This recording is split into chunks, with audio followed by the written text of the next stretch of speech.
Good morning, everyone. We appreciate you all coming down to the National Science Foundation this early Tuesday morning.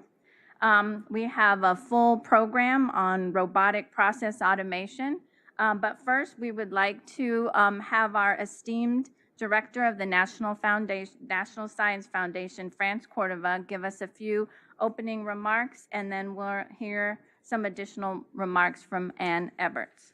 So, the Director, France Cordova.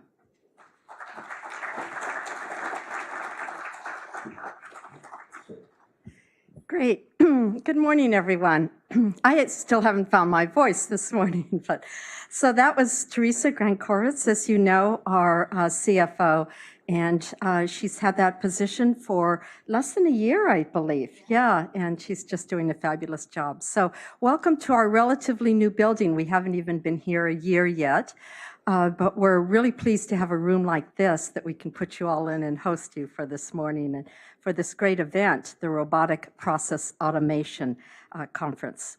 Here at NSF, the Computer and Information Science and Engineering Directorate supports mechanical engineers, electrical engineers, computer scientists, and other researchers as they develop future generations of intelligent robotic technologies and advances in the field of artificial intelligence. And that's one of our primary big goals. We call them the big ideas. At least a couple of them have under the substructure of artificial intelligence to really make them go forward, the future of work and data science. Most federal entities face issues with constrained resources. I think probably all of them do, right? And this can result in decreased contract support and limited federal hiring. At the same time, we all have to work through increasing regulatory requirements in a very complex operational environment. And these are challenges that we hope that the work that you're attacking, robotics, process automation, will help us mitigate these kinds of issues. Robotic process automation involves software robots programmed to automate repetitive tasks that simulate human actions. The National Science Foundation is excited to adopt this innovation as an opportunity to transform business processes through increased efficiency, productivity, and accuracy. The NSF Chief Financial Officer and our Chief Information Officer, Dorothy Aronson, are collaborating on our effort to ensure that robotic process automation directly supports the President's management agenda vision to modernize business processes in support of mission outcomes, to improve service, and to effectively use taxpayer dollars. Robotic process automation also directly supports the NSF's internal reform priorities, called Renewing NSF, in the areas of making information technology work. That's one of our 4 primary areas under Renewing NSF, and adapting the NSF workforce to fit the work. So thank you all for coming to the National Science Foundation. We're very excited to be hosting this event. And now, because robotic process automation has not yet replaced me, I'm going to take leave and lead our weekly senior management meeting that we have. So thank you for being here, and please enjoy your day with us. Thank you.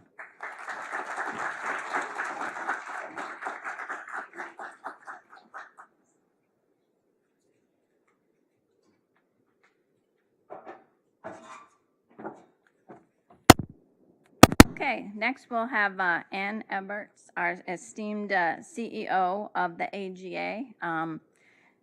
Ann has more than 30 years of management consulting experience with the federal government in financial management, financial and shared service. As the CEO of this organization, amazing, all the speakers and sessions, all the hard work staff who are right down. So we appreciate all your hard work and your continued innovation to help our profession to move forward. So, Ann?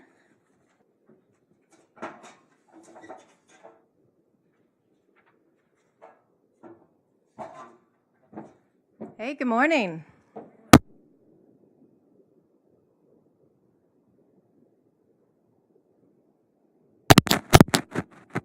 Oh.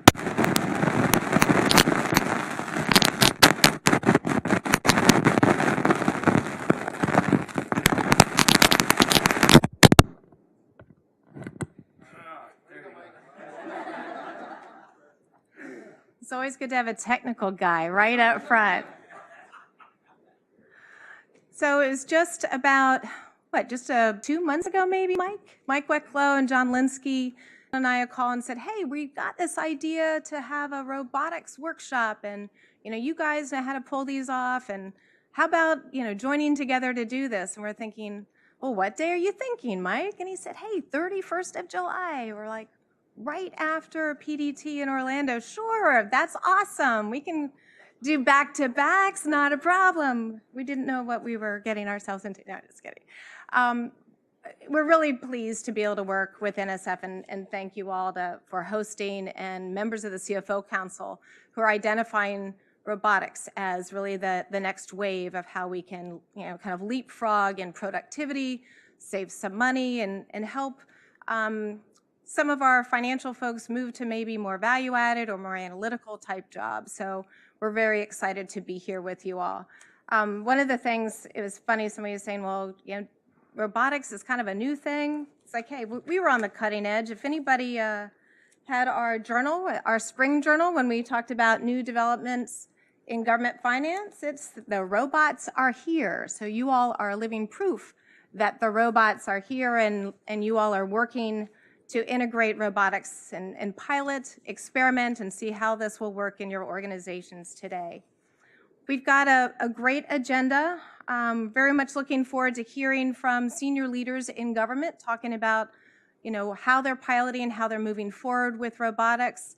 And then we'll also hear from the private sector. So in many cases, we'll think, well, the private sector, are they farther ahead? Have they been doing more things? So what can we learn, not only from each other in government, but also from the private sector that may either help leapfrog and speed up some of the work that's being done in government, or at least learn from those that may have been experimenting more with robotics and integrating robotics into their current work.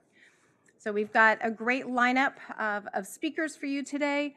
We also will have some time for you all to talk about in small group sessions about what's going on in your agencies. And we've got, for the facilitated breakout groups, we've got about 3 or 4 questions we want to hear from you. Because what we're going to end up doing is putting together a report at the end of this session to really kind of gather up all those thoughts so we can share more broadly with folks that couldn't be here, but also as a reminder to you all about the key topics that were brought up and some of the findings that we heard from you all. So let's get the show started. It is my pleasure to introduce Dave Lebryk, Fiscal Assistant Secretary for the Department of Treasury, and many of you have seen him speak on stage, so I'm not going to do a long intro for you, Dave. I did that last week. No, just kidding. But he's been with Treasury for a lot of years and has held very senior positions and really is looked at as a leader at Fiscal Service to help bring innovation and change into government. So, Dave?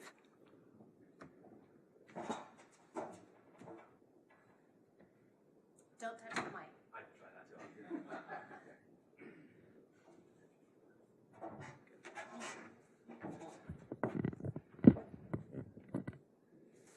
What do you think? We're good to go now?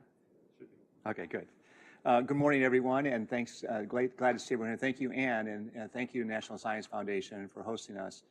What a better place to do a session on robotics than the National Science Foundation. I don't know if as you were all checking in this morning, I just think it's enormously powerful, sort of the impact that the National Science Foundation has had, on any number of areas with respect to the funding that they do for on science and advance and technology.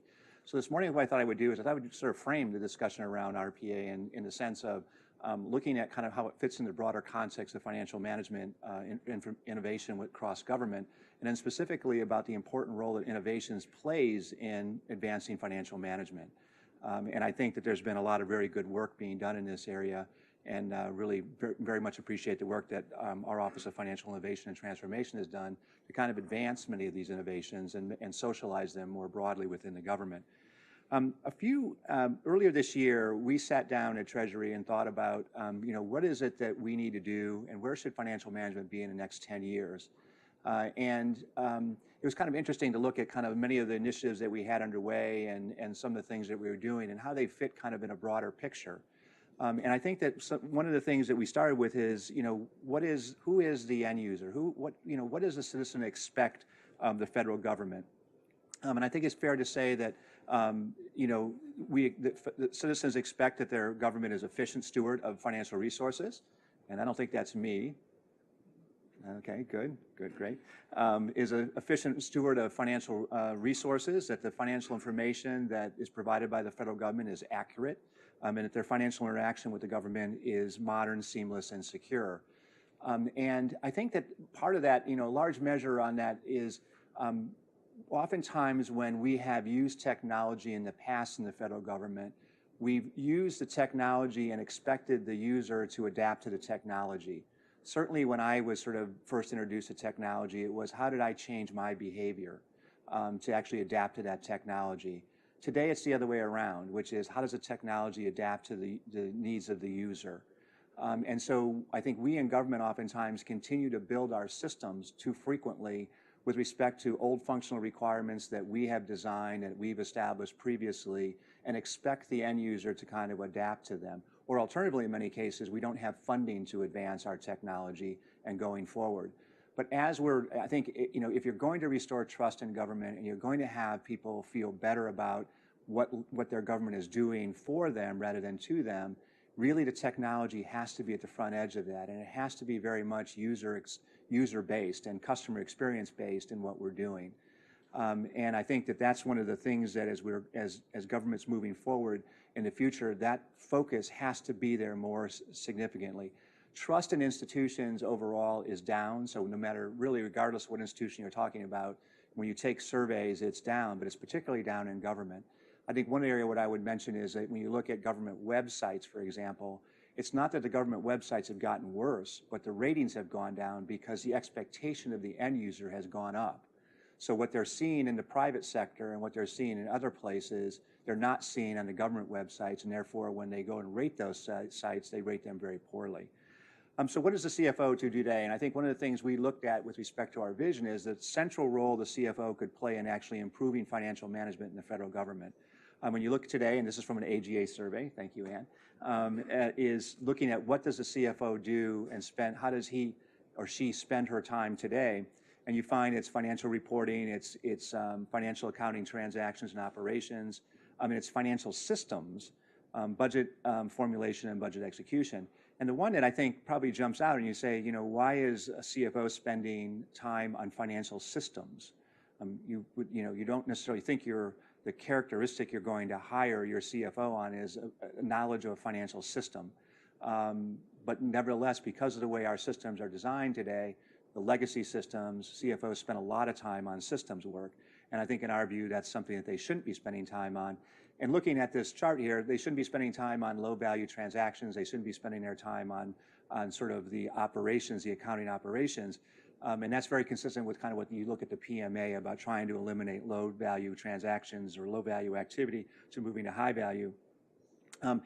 RPA can play a significant role with respect to the transactions and sort of those routinized things that are being done over and over and over again, which don't really require a lot of thought, but require a lot of energy.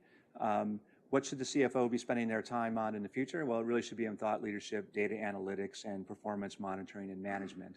And the more that we're able to get access to data, and this is really the maturity model we've talked with respect to the CFO of, the audit is really important. Anyone who knows that, the reason why we have the deepest, most liquid financial markets in the world is because we have audited financial statements.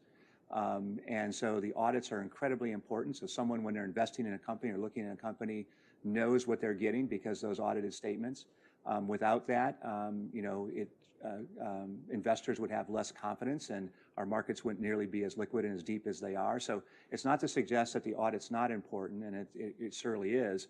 It's just saying that once you get to that audit, there are things that you should be able to do more.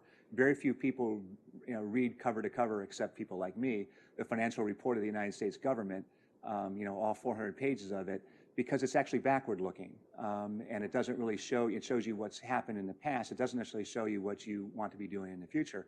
And we really do believe that the CFO should be looking at the information they have in their organization and trying to make decisions and determinations about how do you allocate those resources, and is the taxpayer getting good value for their money? Or is the organization getting good value for their money?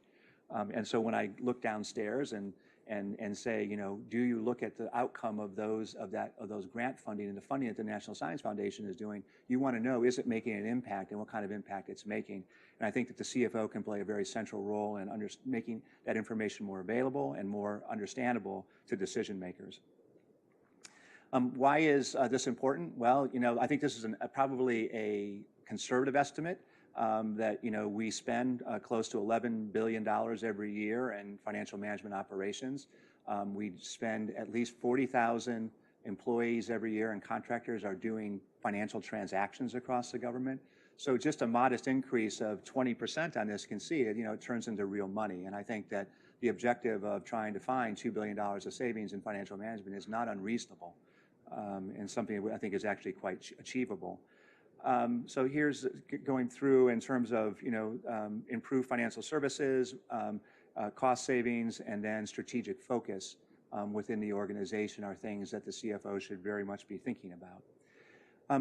We at Treasury kind of have a very standard practice, and when we've done this with respect to the financing of the government, we raise $8 trillion a year through 250 auctions, meaning that each agency is not going out into the market on their own. And raising money. We do that because we've standardized the issuance of Treasury securities.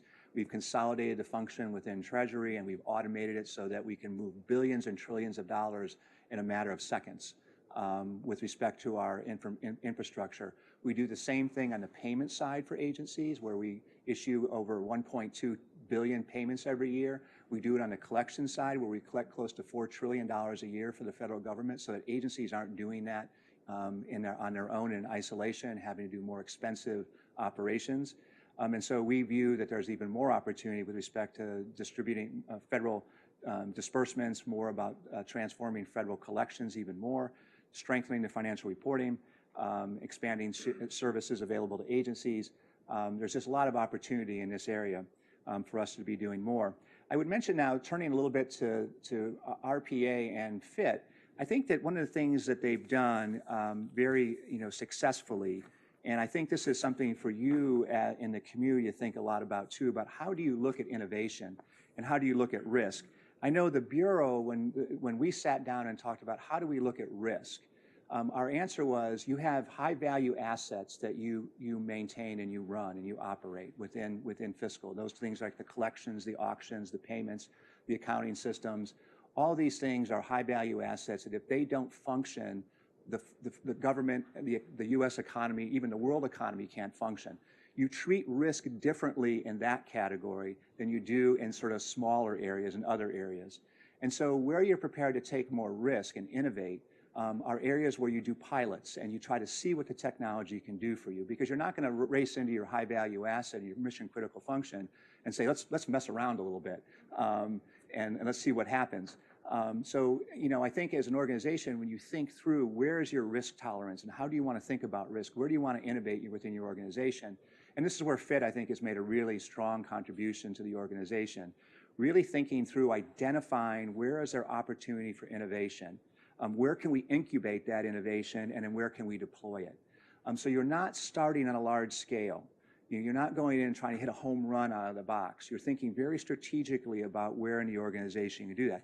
Now, as it related to RPA, I think it was interesting to sort of think through, that their thinking was there are, a number of standard processes that all of us do on a regular basis within the federal government.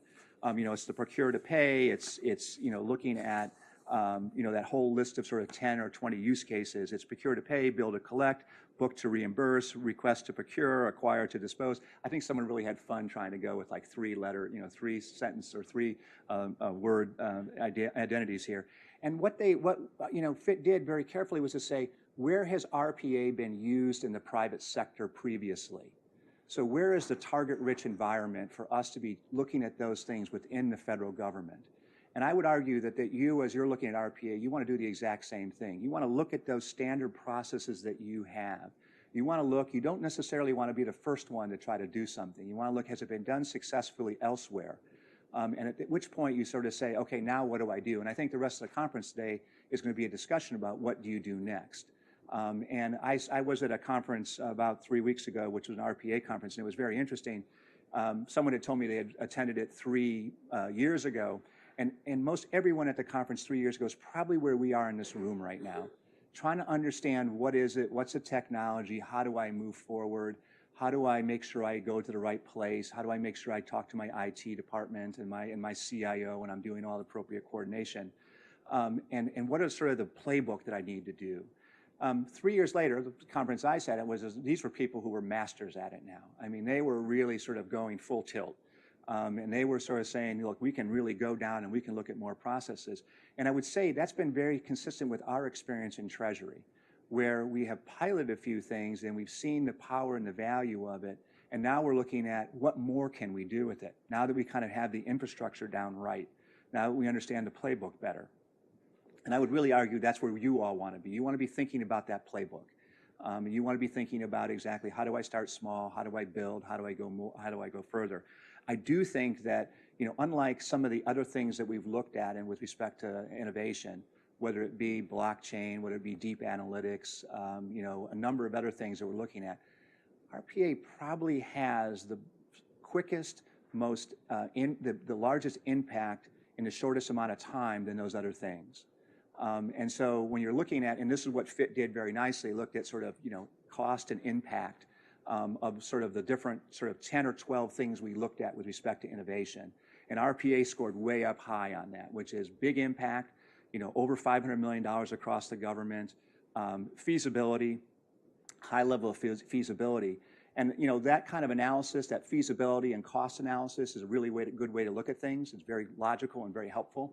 And RPA is right in that sweet spot. And so, I think the more we get into it, the more we see we can apply this in a lot more places within the organization. And we'll have discussion about the impact on personnel, on the organization. And really, if you manage this well, you find out that this is really a capability enhancer, and your workforce will embrace it, especially in the context that was raised earlier that says, if you don't think you're going to get many more resources, how do you make sure that you're using those resources, that stewardship question, that stewardship issue I raised earlier, how do you make sure that you're doing the best you possibly can with the resources available to you? And this is an area where you can really get an exponential and algorithmic growth in the impact that you can have on that. So once again, thank you very much. As you can tell, we're very enthusiastic about this. We think it can have a very big impact. We're very enthusiastic about the role about the future of financial management and the role the CFO can play, and really encourage you to go forward and do big things. So thank you very much.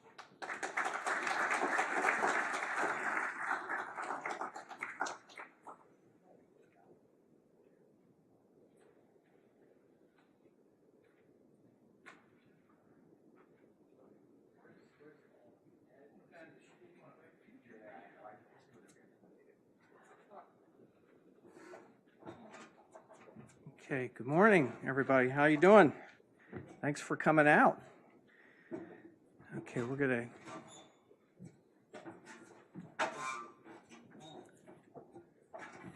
Did you know where Ed went? Ed was. Oh, there he is, right there. Okay, so we're just missing. Gigi.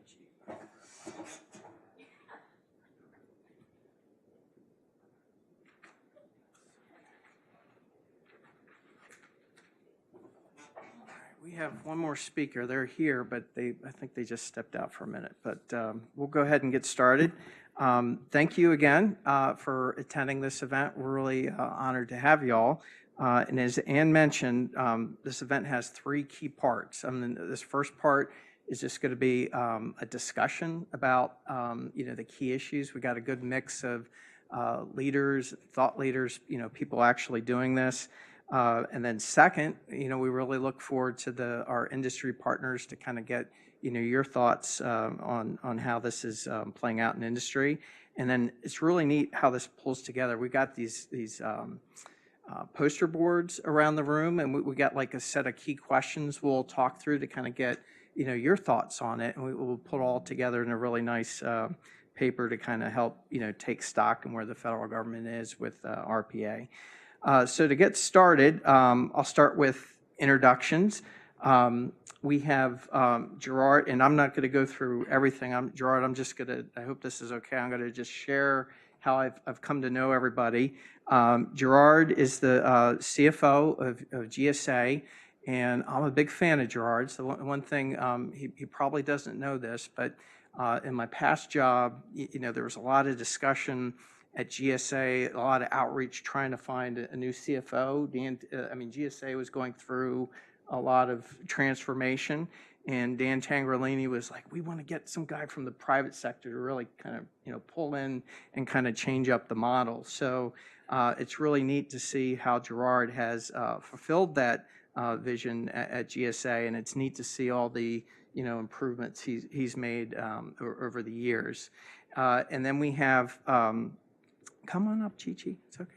And then we have Ed Burrows. He's also at GSA. He's a senior advisor, and he's really into this robot stuff. Ed, you've been with us at a couple CFO council meetings just to kind of talk about, how this is being done and thought of at GSA. And then we have Jennifer Costner, all the way from Parkersburg, West Virginia. She drove 6 hours to be with us today. And Jennifer kind of heads up, what's it called, Jennifer? A consortium, the face-to-face consortium. So if you like what you hear today, if you want to get involved, Jennifer leads a consortium. And how often do you all meet? Like, is it monthly or monthly? Just to talk about, how this is going in the federal government. And then we have Doug Glenn. Doug, I hope you have a good sense of humor, but I was trying to think of how to characterize how I know Doug. I have watched and admired Doug for quite a long time.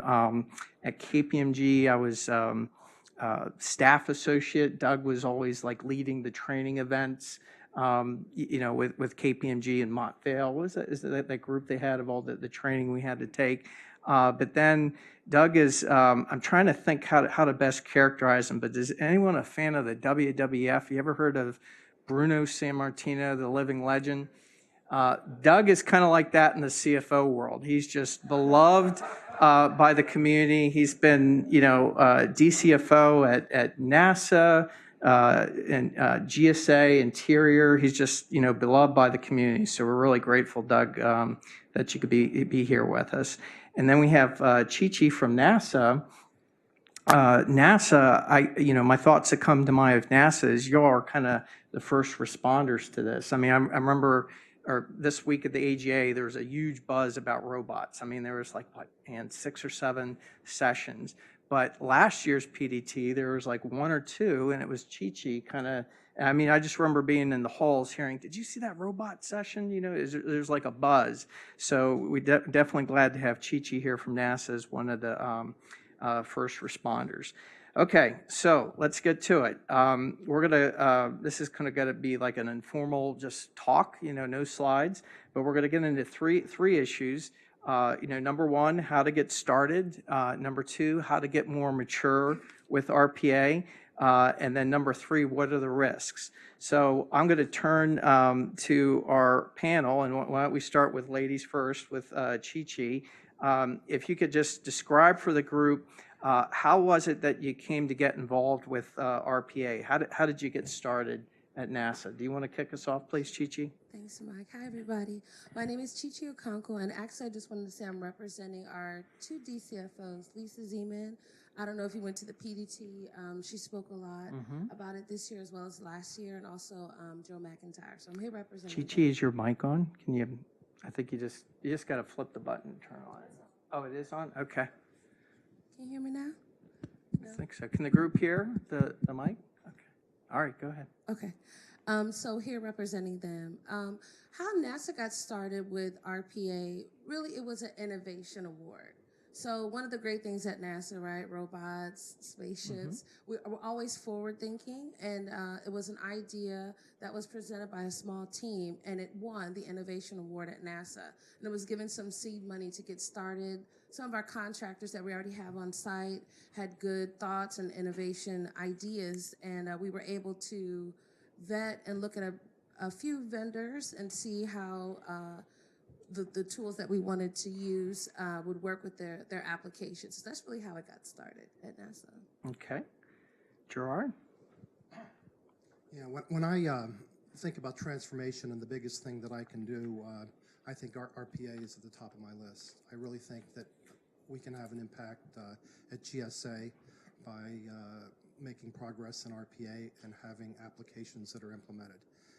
And we got started because I'd been to sessions, heard about RPA, had done nothing, was excited about it, but I went back and said, January this year, I want us to get something into production, and the goal is to do it in 100 days. And so I set a goal and went through that with the leadership team and the whole organization. So my role was to get the whole organization excited about RPA and the potential and have them participating in the effort. In terms of making this work, you really have to have a champion, and I'll now let Ed talk about that because he was a person that I identified as the champion of RPA for GSA, and he can tell you a little more about what we did to implement it. So after Gerard set the direction for us, the first thing we did was quickly learn as much as we could about RPA. And we conducted a few briefings of the senior management, first of all of the offices we have within the CFO office. We identified leads in each of the offices, and we identified a very simple process for identifying candidates because we wanted to see what the potential was. So we gave people the basic criteria that it needed to be rule-based, something that had a lot of labor hours, possibility to increase accuracy, reduce process time. So we were pleased with what we found. 24 reasonably good candidates went through a process of identifying the best, and then we proceeded. But I'm sure we'll talk later about all the other aspects, but that was in the very beginning how we got started. Okay, thank you, Ed. Jennifer? So first, just to be clear, I did not drive 6 hours this morning. Oh, yesterday. I I did misspoke. drive it yesterday. Sorry. So don't classify me as a superstar, at least in driving, although I do think I'm a very good driver. But anyway, the way we got started at Treasury is we kind of knew last summer that we should be looking at RPA for the financial management community. And more so, we knew it was successful. We knew the technology was mature and it was successful in the private sector. It was more, how can we make it work in government? And can we make it work in government? So for us, it fit. We're very lucky at Treasury to have our shared service provider, ARC, there at Treasury. So they were very happy to partner with us. And kind of the way that we got started is we decided in order to engage the process owners, and get over this whole idea of people being afraid that we were taking their jobs, we actually engaged them to identify the processes. And we weren't looking for them to identify perfect processes. We just really wanted them to be involved. So we did some, just 101 education, kind of made them aware of what the technology can do and kind of what some of the processes were that private sector was automating. And then we let them tell us what processes they thought were good candidates. And then from there, we kind of we made sure that every part of our accounting division was involved. So we took a process kind of from every area and piloted, and that's kind of how we got started. And it worked out really well in our favor because it did exactly what we set out to do. The process owners got very involved, and there was a lot of hesitancy in the beginning, of course, and now they're like basically knocking down the door, like when can we automate more processes? I would say they have a list of probably 100 processes just in accounting that they think that they can automate. So that was kind of our approach. And we started just at the, like Mike said, at the PDT. I had stumbled into that robotics session with Lisa, and I had heard a lot about robotics. I didn't have my head around what they were yet. And then I just remember Lisa put up the numbers. There's one that stands out that they had saved 26,000 hours from one of their robots. Now, just personally, I'm a guy who likes to either fix things or lead some innovative change, that particularly those that I could quantify. And right then and there, I said, I want to be the guy bragging about saving 26,000 hours, because usually that helps your year-end review. So yeah, actually, Ann, I got to put a shout out for the PDT, because that's where I first heard it. And actually, Mike and I had lunch with Sheila Conley at the last PDT, and we were talking about how we do some of our best strategic thinking down there, because we get our head out of the daily grind up here, all the phone calls and emails and conferences, and then you just hear about these new ideas coming down the road. All right, so the PDT sparked it off. I shot an email to our systems folks. Two of them are in the audience here. We call it with the Bio Office, Business Integration Office. I said, hey, here's the new thing. Here's what NASA's bragging about. It doesn't sound expensive. We really I know you're busy, but I really think we should look into this. And to Bio's credit, they jumped on it, said, yep, we're on board. We're going to go put this in our scope for planning. Now, I tend to be a little impatient and just want to jump in, turn it loose, and see what the community comes up with. Our system friends, appropriately, are more methodical. So they went out to the internal DOI communities, said, all right, this is robotics, this is what it's about. How do we, where should we look into deploying robots? What kind of robots do we want? And nobody was afraid of job loss. We talk about it a lot. I'm just, at Interior, we haven't experienced it yet. Maybe that's because we haven't taken anybody's jobs yet. But anyways, 82 ideas came up. We said, all right, we can't do all 82, so we narrowed them down to 10.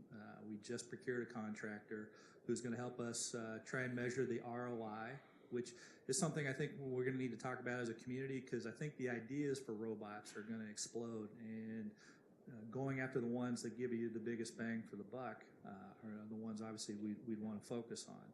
So we'll get the contractor in to help us with an ROI evaluation, and then select, because there's the software, because there's various software packages out there that you can use for robotics. So when we narrow down our top 3 ideas, we'll decide which software is most appropriate, and then start implementing. Okay. Hey, Mike. Yeah, go ahead. One thing when we started, we looked at these processes. One of the ones we looked at, we discovered we could just stop doing. And it actually was interesting, because I already had a benefit out of robotics right out of the starting blocks. And then we had a second application that, when we talked to our IT organization, they said, hey, let us do that for you. So I had 2 wins in the first 60 days, 30 days out of just looking at some of these processes. Okay, so that was a good overview of like how you came to it, how you get started. This is like our experience at NSF was much like yours, but like the next phase was a little bit about understanding differences between use cases and putting things into actual production. So could you talk a little bit about, a little bit more specifics on the applications that you've implemented, what things are in use cases, how it differs from the production phase? Anyone want to jump in on that one first? I'll just sort of give a high level from my perspective, and I think Ed can talk about some of the use cases, but I was interested in picking some things that were simple, and that if we had a problem, we're not going to cause big issues in the agency. I wanted us to get through the process with some applications into production. So my criteria was one, look at the hours saved, but also look at things that were not too complex out of the blocks, and think about the potential impact as we learn how to do this. Right. So there is a sweet spot for low complexity and high benefit. So once we had a number of candidates, we started looking for those that scored the best in that regard. And there were a couple themes that emerged. We have people who are downloading files and sending them to a large email distribution list. That's a very simple process, 3 steps. Some cases you zip the file if it's sensitive data. Very simple in terms of a robot to do that, but yet people are spending hundreds of hours doing this. So dissemination of information is example. Another theme is reconciling data between systems, because as hard as we try to maintain good quality core systems, data gets out of sync on a regular basis for many reasons. There are lots of people whose job depend on the data and they have to reconcile it. Robots are very good at pulling data from one system, comparing it, doing an exception report, that sort of thing. So there are a couple of themes. Data entry is another one, because it can be very time consuming, just going to the right screens in the application, entering the data. The robot can do that as well. Okay. I would say for us, in terms of identifying processes, we didn't go into it thinking we were going to pick perfect processes. So we looked at the number of hours that were being spent on the processes that were identified, and we tried to identify the ones with the highest. But we definitely went into it with we're going to learn as we go. And we knew we weren't going to pick the best ones, and we didn't pick the best ones. But we learned a lot along the way, and our process owners now, now that they know what they know, the things that they've identified since then are going to be even bigger. But even with, not picking the best ones, we still looked at over 8,000 hours that were going to be saved with just automating 7 processes. So that was kind of how we went about. Yeah, when we reached out to our internal deal act communities, we did admittedly look at where's the biggest bang for the buck or the biggest ROI. Part of the additional criteria that we're hoping the contractors will factor in with us is implementability. You got to walk before you can run. But there is a buzz within the department. There is a genuine excitement for what is possible with these things. Our number one idea is something I think all of us could benefit from. How many of you guys at your agencies have an NFR from your auditors about old undelivered orders? A few of us. I think we all have the same issue. We've got a limited contracting office that is focused on new awards as opposed to closing out the 25 cents that's hanging out there from something 4 years ago. Our hope is, I have the head of the Interior Business Center Acquisition Division has come to me and said, Doug, why can't we get a financial policy that allows me to wipe these old minuscule balances off the books?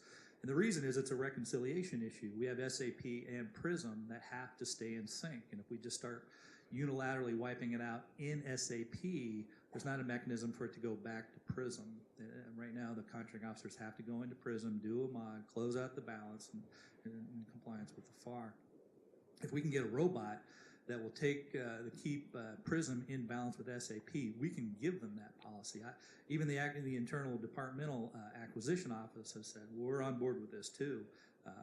So the excitement is there, and we just have to walk before we can run, and then hopefully we will be running down the path shortly. Okay, Chi-Chi? I think the beauty with NASA, when you're talking about being a first responder, I think the beauty was that at the time, a lot of the agencies were looking for whether or not they were going to go to shared services. NASA already had very established internal shared services. We already had very established and robust agency resources that we could use that already tracked ROI. We had help desk. So when we were thinking about how can we move forward with this innovation award, really use robotics, we had established agreements that we could start with. And so one of the first ones we started with the funds distribution was just to see if it could work. And then once we had a good model, we could roll it across some of the other established processes that we have with our internal NASA shared services. When I think about the payroll accrual and the HR suitability, again, it's talking about large reconciliations, low investment, high return, and also just making sense of some of the the purchase contracts we have. Also, we're also seeing that it's not just limited to the financial community. Although we did start with the financial community, we're seeing a lot of interest in procurement and also the CIO, which is great with leveraging that relationship as well. Okay. Chi kind of made a good point that I wanted to point out too is our processes were very well documented going into the pilot, and that helped out a lot. So like our contractor would meet with the process owners like week 1, and then by the very next week the bot was already developed. And a lot of that was due to the fact that the processes were already well documented when they were being done manually. So that's, you know, another good idea when you're looking at processes to automate are ones that are already very well documented. Okay. Even if they're not documented, going through that process, and sometimes you make changes to the process, so the process actually is getting better as a result of moving it to an RPA application, because you don't want to automate a process that's not good, and that's part of one of the advantages we have in doing this. Okay. All right. One more question on the theme of getting started. You know, I know there's a lot of different, you know, I don't want to get too specific, but you know, we all know there's a lot of different types of software out there. Just in general, you know, what, as you were thinking through how to pick a software that worked for your agency, what kind of things did you think about? So at Treasury, we took a similar approach to what Doug is taking. We initiated a contract for our pilot, and we let our contractor tell us what software provider we should use based on what we were wanting to do.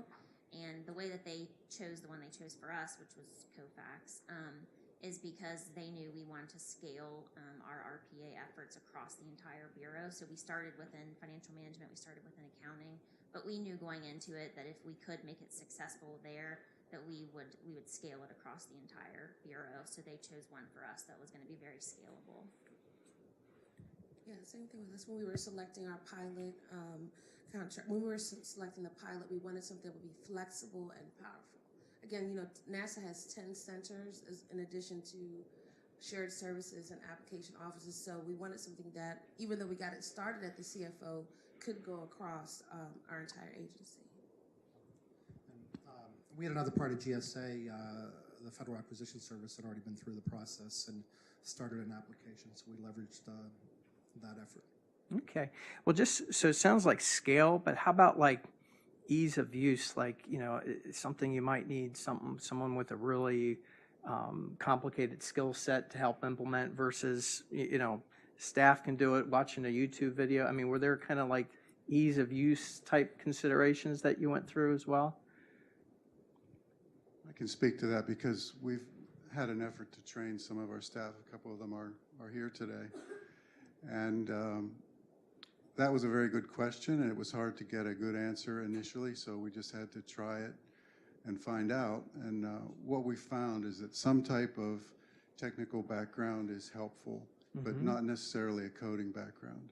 So if somebody has built business objects reports, if they've done SQL queries, things like that, it's very helpful to them when they try to program a bot. So if somebody has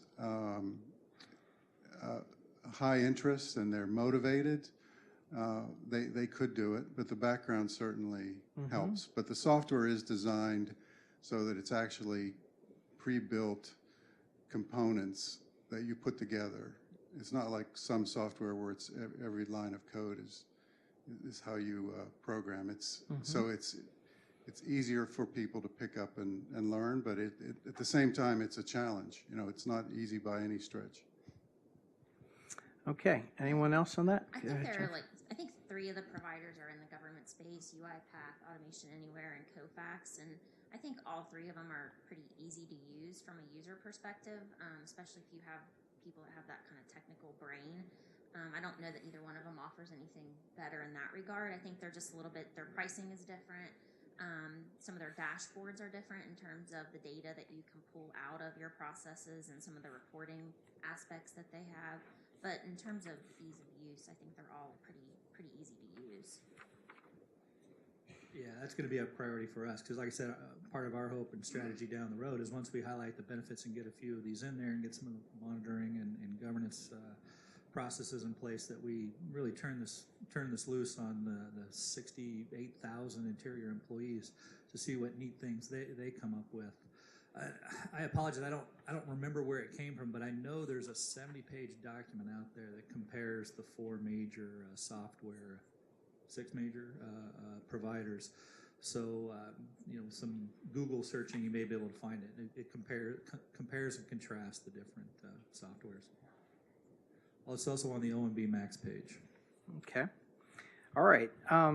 Next phase, getting more mature. I mean, our experience has been much like yours. There's kind of like a startup excitement phase, but then you get to the, IT governance processes start kicking in. You get, other, beyond just financial management, people, interested.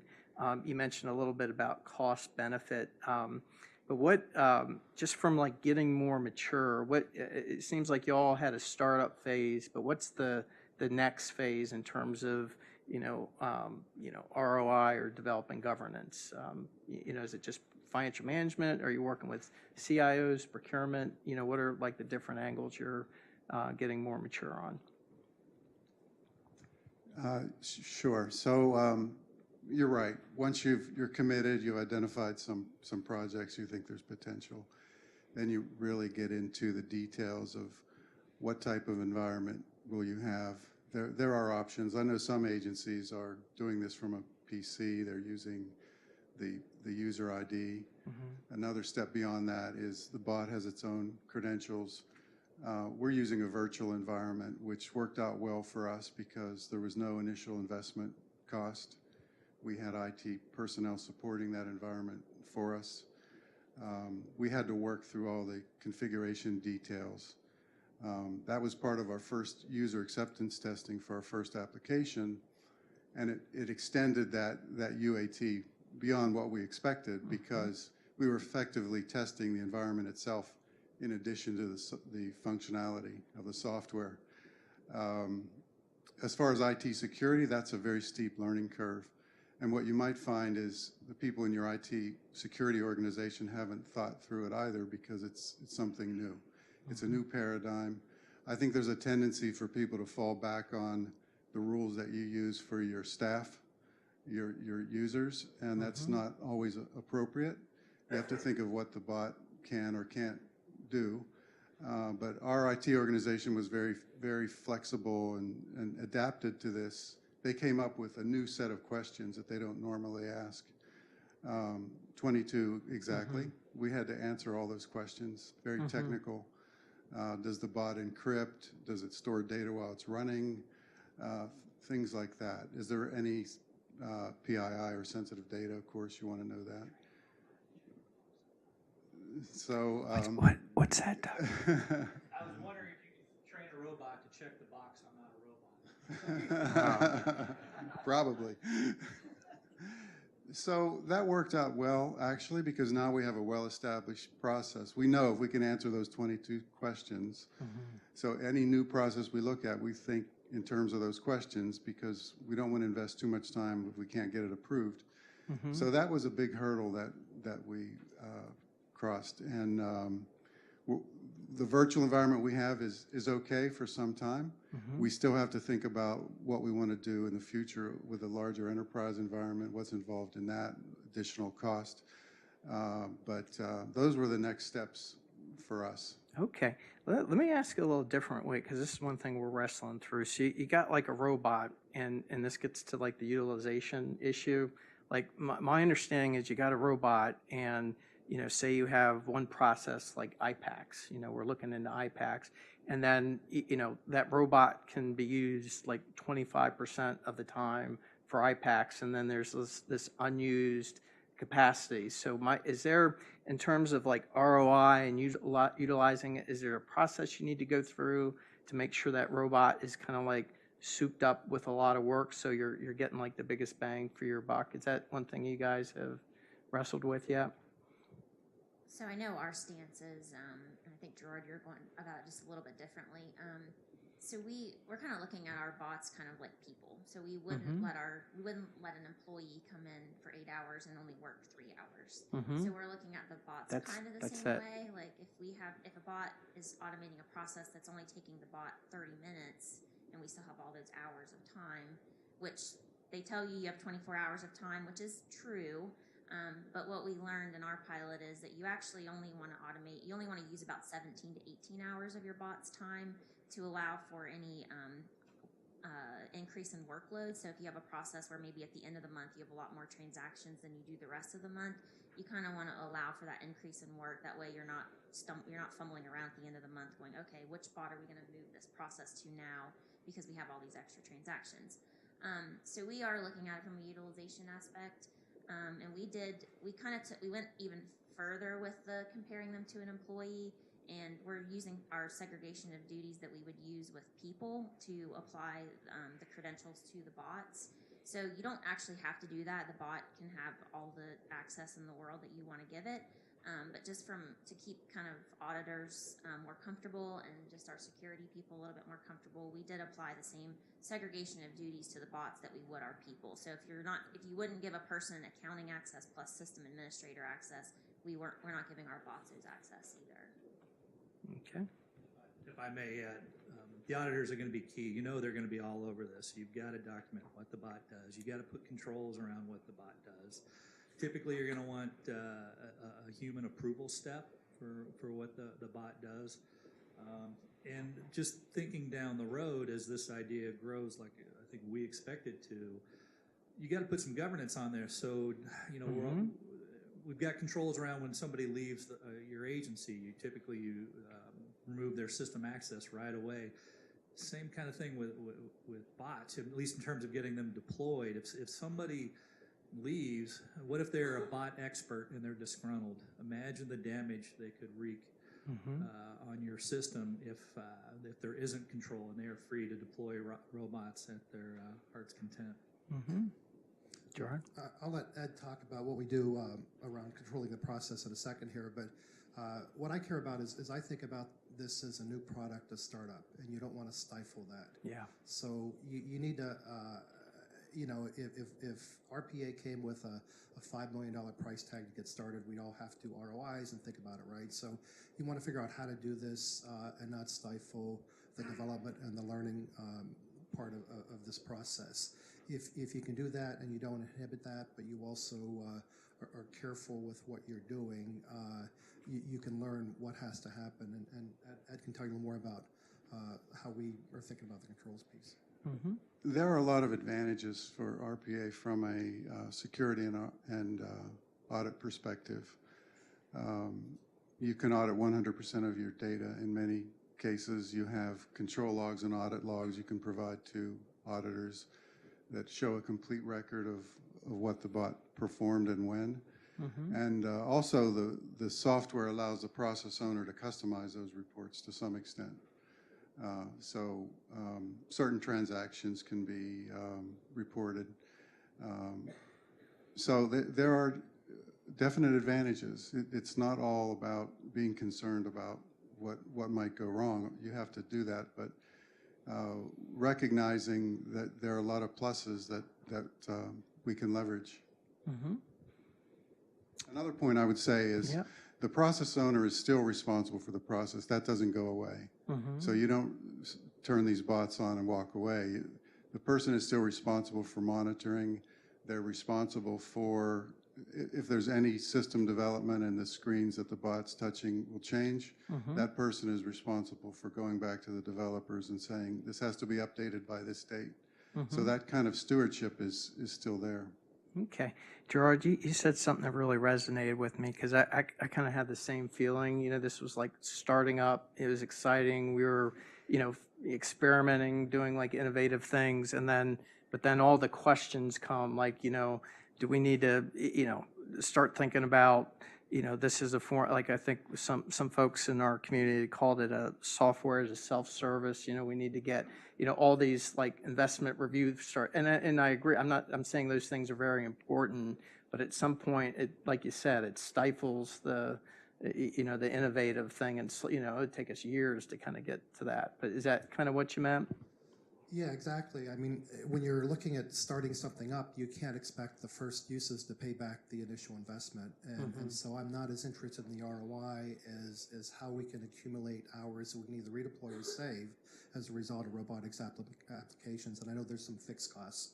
And I think as you gather these ideas, it'll get harder to work things out with your IT organization and make them work. But, we've really had to have a lot of diligence and have a champion around that negotiated with the IT organization to make this happen, because there are different things can happen that will shut down or slow down your process. And I personally see this as one of the most significant things we can do in 6 to 9 months, and that's why we're targeting 8 or 9 applications by the end of this fiscal year. And even if we don't make it, we'll learn a lot in getting close to that number. Okay.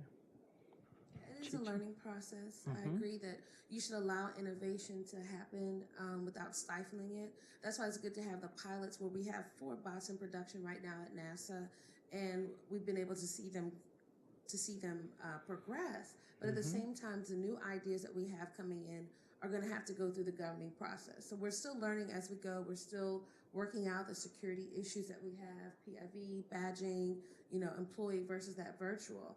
But for the ones that are in the queue to come out next, those are the ones that are going to have to adhere to a more standardized governance process. And it's again learning as we went through the process, learning as we go, and also getting our IT involved. So IT is also going to be involved with finance to come up with an agency-wide governance process so that it's more easily readily available for other organizations. Okay. Let me just ask in general, how are things, is this primarily a financial management initiative in your organization, or is it a CIO-led, a blend of the both, and then other business lines? Just in general, how are you working this with your agencies? As far as I can tell, this is pretty much a finance thing or at least the finance industry is out front. Because when we're briefing, every Friday morning I sit down with our acquisition budget and IT communities, and we're out front. And I haven't heard anybody else talking about it. But however, with that said, we need to pull them in. Particularly, Chi-Chi, you just mentioned our CIO friends. Yeah, we heard that loud and clear from you guys that were out front of us. Pull your CIO shop in early. You need to get them comfortable because you're going to need them at some point in the process. Yeah. At GSA, we're actively involved with the CIO organization. They have to sign off on the ATO and the application, so they're very much part of the process. But one thing that's interesting is finance applications have a lot of potential, but the business units, they're part of the process you go through to process transactions. So we actually, we're sacrificing some of the applications we want to help one of our big business units, the Public Building Service, implement some applications. And if you take something like leases, there's a process that they go through and they hand it off to finance. So rather than just thinking about an RP application for our piece of the process, we're looking at the whole process across the agency and what we can do. And we actually have other CXOs and other parts of business units coming to us and saying, can you help us get started in this? So it is becoming bigger. I think at some point we'll have to think about a PMO and how you actually manage this within the agency. Yeah, our experience has been, Doug, how you said UDOs. I mean, you could, as an accountant, you can think through what's your favorite headache, IPACs, reconciling fund balance, and all those things, but we're finding like our HR friends are like, we got a pile of SF50s that someone has to enter it in. So it just seems like it's gonna, help everyone. Yeah, we started in financial management, and that's where we're going to begin in terms of production. But our HR department is they are politely knocking down the door, wondering if they can be next, because they have. I would say they probably have a list of 100 different things that they would like to automate. And SF50s, I believe, are number 1 on their list. Okay. Yeah. All right. Okay. Well, let's get into the third theme. I mean, we've kind of hit this a little bit, but let's get into risks. One of the things, first things that comes to mind is Has anyone watched the TV show Westworld? Anybody watch that? Can anybody explain it to me? I just watched it. I understood the one in the 70s, the movie, but I just don't get. I mean, I know the robots are, but anyway, when you talk about these robots, there's a lot of things like that come up, like Terminator, or, bad things happen with robots, and you start automating things. But have you hit any kind of cultural issues in your agencies? Any kind of fear the auditors may have? How's your workforce just generally reacting to this? I mean, our workforce is very excited about this now. And when I mentioned in the beginning that there was some hesitancy, I think there was a little bit of the, are you going to take my job and put robots in pods type mentality. But I think it was more for us, we were facing the, okay, this is great. You're going to show us this fancy, nice tool, but we'll never get it. I think that was more the hesitancy that we saw and less of the, are you going to take my job? And now that they've seen it and they do know that it's coming, they're very excited about it. They're not immune to the budget world that we live in. They're not immune to the hiring freeze. I mean, they're all very overworked and they're very excited about getting these very routine tasks taken off of their plates. We've had a lot of enthusiasm as well. Everyone who originally identified candidates all wanted to be the pilot. And the one we chose, the person is very happy that they've been able to do other things. So far, we've just seen a lot of enthusiasm.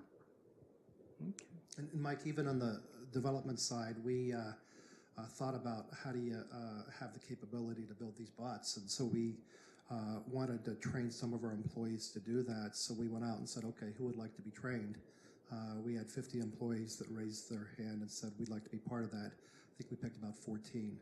So they went through training, and they're going to be part of the workforce that will help us actually develop some of the bots. And the good news is they're familiar with some of the processes, so they'll be very, very good at the process documentation, and they'll understand it. So it's not like an IT organization where you hand something to someone that doesn't understand the process. They understand the processes, and they also now are able to do the capability. Okay, anyone else? There's a moment in my career that is burned into my memory. It's when I was, well, there's a couple, but this one I'll share. It was when I was at GSA, Gerard, and Kathleen Turco was the CFO, and I got a call from her and said, Doug, Linda, I think it's, she was the Chico, Linda Lovelace, I think was her name, wants to see you in her office right away. I'm like, oh, okay. And now the Chico is on par with the CFO, so I was like, all right, do I need to go with you? She said, no, you're going there immediately. I'm like, well, this doesn't sound good. So I go through a mild state of panic, and I realize, no, I really haven't done anything wrong that I know of. So let's go on up. And I go up there, and there's a couple guys with suits, and they introduced themselves and showed me their badges. And the anxiety, blood pressure level skyrocketed, and I'm like, this can't be good. And he said, does employee, it's public information, I'll just say his name, Mike Harrington work for you? I said, yes, he does. Is he working on an accounts receivable module? I said, yes, he is. Yeah, well, he's embezzled over $500,000. That's not good, especially for a guy who's supposed to be in charge of internal controls. And yes, this guy worked, he had set up a very interesting scheme where he was looking at money in the miscellaneous receipts fund that was going back to Treasury. Then he would go to the AP folks and said, oh, this vendor overpaid us. We put it in miscellaneous receipts, but we need to refund it to him. And so here's the payment request. And everybody knew him because he'd been around for a long time. And so he had approved it himself, and they just took it and would send money to a company that he had set up. And actually, it was $613,000. Now imagine if he was a robot expert, what he could have done. And then imagine explaining that to your auditors. So right now we are kind of in the, what's the possibility, what's the potential? But I think it is also prudent to think about what are the risks. And that is the controls, the segregation of duties that we set up. And it's also the monitoring activity. And Gerard, I can't remember which one of you guys said that, but it is also something that we need to be able to set up, is be able to, for our own benefit, monitor exactly what the robots do, and then also be able to show that to the auditors to get them comfortable that there are controls around the robots. Yeah, it's kind of like, my thought, Doug, I mean, I agree wholeheartedly with you, but, I'm thinking of like, okay, the Westworld, it's like the robots start thinking with themselves and things. I mean, these are just like I think it might be more secure, because the robots, are just doing like binary type things, so that's just a thought I have. But anyone else want to add to that? I think the controls are more around your development work, making sure that the process that gets automated, what goes out the door to production, has been verified by more than just the person that developed it, so that they aren't developing a bot to just send money to their account. But to your point, you are right. They are. These bots are actually not that smart.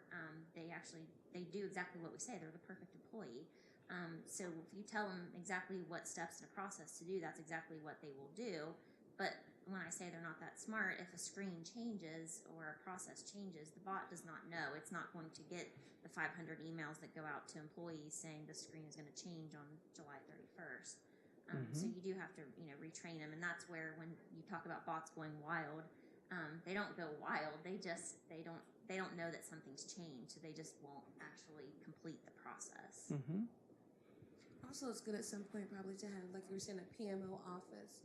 So if you think about how large NASA is and the need for bots, once there's a governance model, how do we know the universe of all of our bots? How do we know there's control over everything? So definitely built-in internal controls, a built-in standard centralized process, so that once it's going and it's all over the agency and different organizations can request their own bot, how do we make control over the population of bots? Okay. How about, and we've kind of hit this a little bit, but how are things going with your auditors? What kind of involvement have you had so far with the audit community? Have they engaged you yet, or that we're just doing use cases, but as soon as we had it, how you get your audit status sheet, and it was like, okay, topic number one we want to talk to you about, but we're not doing production until next fiscal year, so we kind of learn about it. But what interactions have you had with your auditors yet, if any? Our auditors are still understanding. And like I said, we have 4 bots that are in production. So I think we're just providing the entry part of that information. And again, it's more about the process. Like you said, the process was well documented. So if this is an efficiency to assist with that process, it's still the process is the main thing that they're looking at. Okay. It's the same with us. Our first bot went into production 2 months ago, so it wasn't in the scope of the audit so far. Okay. Yeah, we don't have any in production yet, and so we haven't had any interaction with external auditors. We have met with our internal auditors just to kind of engage them and let them kind of tell us what things we should be concerned about. And they've seen the benefit from the fact that the bots will actually be more accurate than people. It takes out the human error. And it's all about the audit logs that are coming out of the software, as well as documenting the process that you automate, making sure that you have it well documented exactly what you have automated, just like you would with what a human is doing. Yeah, we gave our auditors a heads up, and they just kind of looked over their glasses like this and said, we're going to want to see the documentation on that. Although, Jennifer just highlighted a risk that we really hadn't thought of that we need to think of is, okay, bots will do what they're told, but if the environment around them changes, they're not going to know to keep up. And then if that persists, you might have a completeness issue with your auditors. All right, what didn't the robot do that it should have? And there's nothing worse in an audit than a completeness issue, because you got to get the auditors convinced that you can capture everything that should have been captured with the benefit of hindsight. The diligence you go through the IT organization, Ed talked about the 22 questions and their sign-off and review and looking at everything the application touches is an important factor in demonstrating that you've really thought about the application and reviewed what it is doing.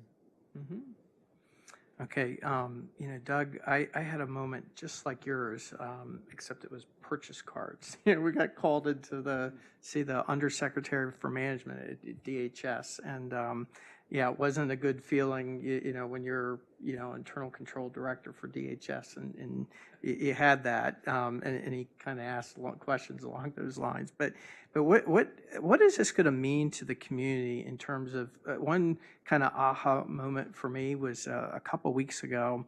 I went out to where I went to college, University of Maryland, just to, recruiting purposes, see what the accounting programs are. And I actually met with one of my professors from 20 plus years ago. And, he taught intermediate accounting, cost accounting. And he said to me, he's like, we don't hardly teach accounting. I mean, there's like the basics, but the program now is more, David, aligned to the Treasury vision that you outlined. I mean, they called it the ABCDs of accounting transformation. I mean, AI, blockchain, cybersecurity, data analytics and enterprise risk management. So they're teaching that more now. So you hear the and then they teach auditors too. There's a lot of auditors that go through the universities. So they're saying the auditors are really starting to ramp up on robots. So just as we are using robots, for our favorite accounting headache, they are looking at robots to kind of like pull samples and do the work of a, staff associate. So it just seems like our world is changing. So is that a good or bad thing? I mean, when we think about the workload, I don't think there's no shortage of work in the federal government. I mean, there'll still be, good work for us to do. But how big do you think this is going to be for the financial management community? I get the impression big. I think there is a lot of change on the horizon. I'm a firm believer that change is opportunity. We heard it down at the PDT when David Norquist was saying, yeah, I mean, we have billions of transactions, and it's just the human effort to pull that documentation for the auditors is immense. We have robots doing it, which is amazing when you think about it. I had a conversation with Jeff Steinhoff because, as you know, Mike, we were working on a paper for different audit models, and Jeff's connected with the SIGI community, and he pretty much said the entire community came out against it. And he said, but think about it, Doug. Transactions and financial management are going to get a whole lot more automated for all the reasons that you just noted. And the audit process around those transactions in our system is going to get a whole lot more automated, which for me is exciting. It's not like, well, gosh, what are we going to do? It's, wow, we can actually invest resources into some cool stuff like compiling statements that people actually read. What an idea. The whole transparency concept, imagine the leaps forward we can take with better reporting when we're not going through compliance stuff. There was, at that CFO Council meeting we had, it was kind of a strategic planning effort, and I remember talking to a couple of my colleagues, and we said about 85% of our time now, our staff time, is all around compliance activities. And if we could put some robots and some of the software solutions on those compliance activities, we could actually free up some resources for some strategic investment. Yeah. So, Mike, a lot of our staff have been trained to how do you get the numbers, produce the data, how can I give you a report? And I'm actually not that interested in that. I'm interested in what's the most important number on the page, what are the actions, what does this tell you about the business, what do we need to do? And I think what you're talking about will help us shift, and RPA takes away some of the workload in just producing the report, and it'll let our employees think more about what does this information mean, what's it about, what should we do as a result of it, what should I be concerned about? Okay. Yeah, I think there was actually a panel at PDT last week about the workforce changing because of technology and because of automation. So we're going to be looking for less of employees who can enter data from one system to another, and more analytical type, and even maybe some data scientist type employees instead of what we've looked for in the past. So there is going to be a change, and we're going to have to change our mentality too, because we do have a lot of data, and we are really good at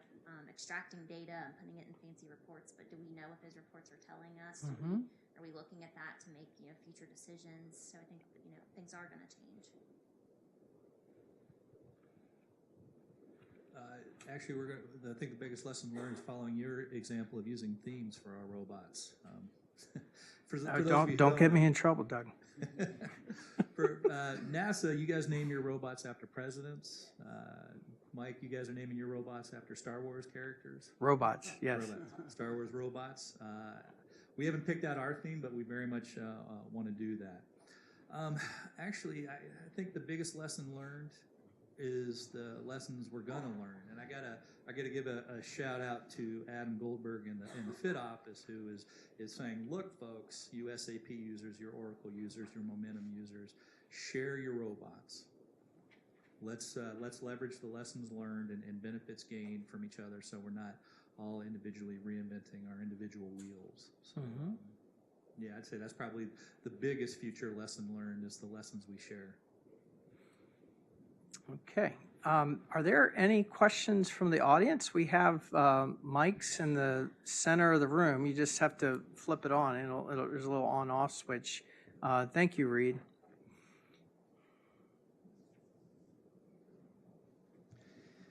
This is for Jennifer mainly, but anybody else chime in. So Jennifer, you said you picked some pilot processes, and some of them were the right process and some of them weren't. So I'm just curious what made some of them right and what made some of them not right. So a couple things to that point. So first of all, one of the processes that I think probably was the lowest on our list of candidates ended up not being the best process because the process owners thought that their transaction level was a lot higher than it actually was going into it. So while it was a very good process in terms of being able to be automated, the time that it was actually going to save them wasn't that high. So what they're going to do with that process going forward is they were limiting it to one little small group, and it's a process where emails come in to a group user box from customers requesting a change.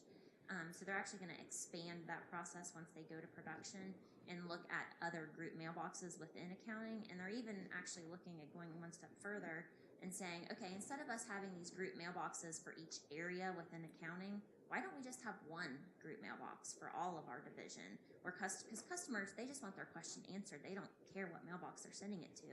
And in fact, it would make it a lot easier from a customer perspective just to send one email to one box, and they can have the bot kind of monitor that mailbox, and some of those standard forms that are sent in, the bot can actually make sure that the information is accurate in that form, and either process the data or assign it to an accountant to actually do the work. And then another thing that we learned in our pilot too is I think we went into it expecting to see these, you'll hear about all these wonderful results that people see. So I think we went into it expecting like a process that took a person 30 minutes would just automatically only take the bot 30 seconds. And we did see that type of gain in a couple of the processes, but one thing we did not take into account, and it's very common sense once I say it, but we just didn't really think about it, is the bots they access all of our systems at the user level. So when they're accessing a system, our ticketing system, for instance, it saves from screen to screen, which takes a little bit of time, and you'll see the hourglass like in Oracle, if you're an Oracle user. The bot is experiencing that same delay from screen to screen that we experience as a user. So if a process is using solely a system, not doing any reconciliation in an Excel spreadsheet or checking emails, it's going to have that same time frame. So one of our processes that did take a person 30 minutes, and it was mostly in Oracle, it still took the bot, I think, 12 minutes to do.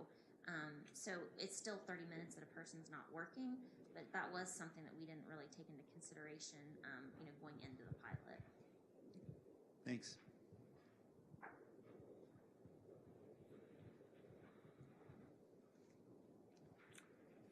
David, thank you. So I think everybody's excited to try and do this. There are many other agencies out there. You all kind of have like a shared service capability up there. So from being able to, if I'm an agency that doesn't have bots and bot capability yet, but I want to jump on board, what's an easy way or an easy road maybe to access the software, the capabilities, and so forth? Can they come to your agencies and try and partner with you and team with you? Is there a vehicle or a way to do it? I have one thought. Can I jump in? I mean that you know, we talked about like startup type activities, but I think that is like a future maturation to you know, think about how this could make really rethink shared services in a lot of ways. But one thing we experienced is, you know, when you think about data analytics in this, there's not a lot of people out there with data analytics skills. So we are not going to be able to like go out, and if you get someone with data analytics skills, you know, you could lose them real quick. You know, it's just, so with these, it's, yeah, I think there's some kind of shared service angle we need to think about.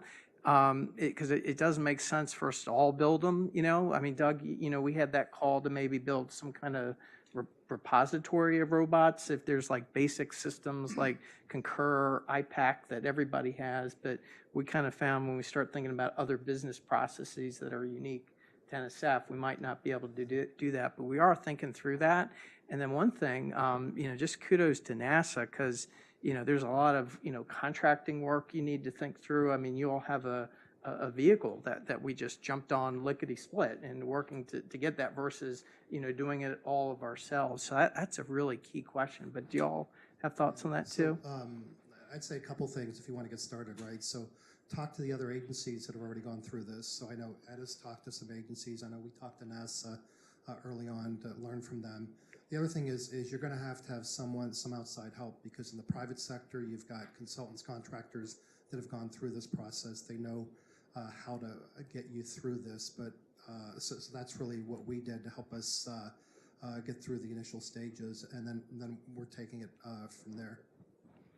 Yeah, Regarding the shared service, I think there's a tremendous potential for that. We're finding that already. The idea of reusable bot components, we're calling it an asset library. So the government's probably missing opportunities already because so many manual processes are the same, no matter what the area of the business is. If you're sending an email out to somebody and you're attaching a file, that's going to be the same robotics code regardless. So the sooner we can start sharing a library, the better off we'll all be, and the faster we'll be able to automate the processes. Yeah, I've got mixed feelings on the centralization. But the specific question was about shared services. So I have no doubt that IBC would be happy to help. I'm not sure where they're at with robots, to be honest. Within Interior, we caught the visualization bug, and as it spread, people started to get excited about it. An internal community developed and has monthly meetings. It's called the Business Intelligence Competency Center. And all the members come together, they compare notes. Here's what I learned, here's what I did, here's how you can benefit. And they shared information back forth so they can visualize or analyze whatever data they want. I'm kind of hoping for the same with robots. Once we get the concept out there, people are going to build things and they're going to come together. I don't want it centralized. I don't want the expertise centralized, because I think to get the most out of the concept, you've got to disperse it. We're already hearing stories about people who like, yeah, I just had an idea. I went ahead and got the software and I built one myself. So, particularly in Interior, where we're spread all across the country, and parks and wildlife refuges and whatnot. I want them to be able to benefit from this idea, and that's not necessarily at a shared service center. So I want them to have access to lessons learned and libraries of past robots, like I mentioned earlier, that Fit's trying to promote. But I also want the skills spread as broadly as possible. Thank you. Could you describe your ATO process and also what you're ATOing? Are you ATOing the bot or the processes, and how long the ATO process took? So we don't call it an ATO at Treasury, but the process for us in order to go to a pilot was very similar to what we would have to do to go to production. So that was good, I guess, in a way, because we did a lot of things in the pilot that hopefully will not have to be repeated going to production. It did take some time. There was definitely some hesitancy from our CISO on approving. So we actually had to get approval to use the software. So we had to get it on the approved list of software for the Bureau in order for it to even be loaded into a test environment. So we went through that process, and that did take probably, I would say probably 6 weeks to get through that process alone. And then we also, a couple of the processes that we originally identified for our pilot did include PII, and our CISO would not approve those processes in the beginning of our pilot. So we went back to her kind of for the second phase of our pilot and considered that to be kind of our more complex process. So we had to get another ATO from her to actually have approval to pilot automate PII processes. We've had a fairly good experience with ATO. We also, it's not system specific as an ATO normally would be, it's process specific, which I think makes sense because every process touches different systems, it uses different data. Once IT security decided what information and what answers to questions they had, it was fairly quick. It was about a month.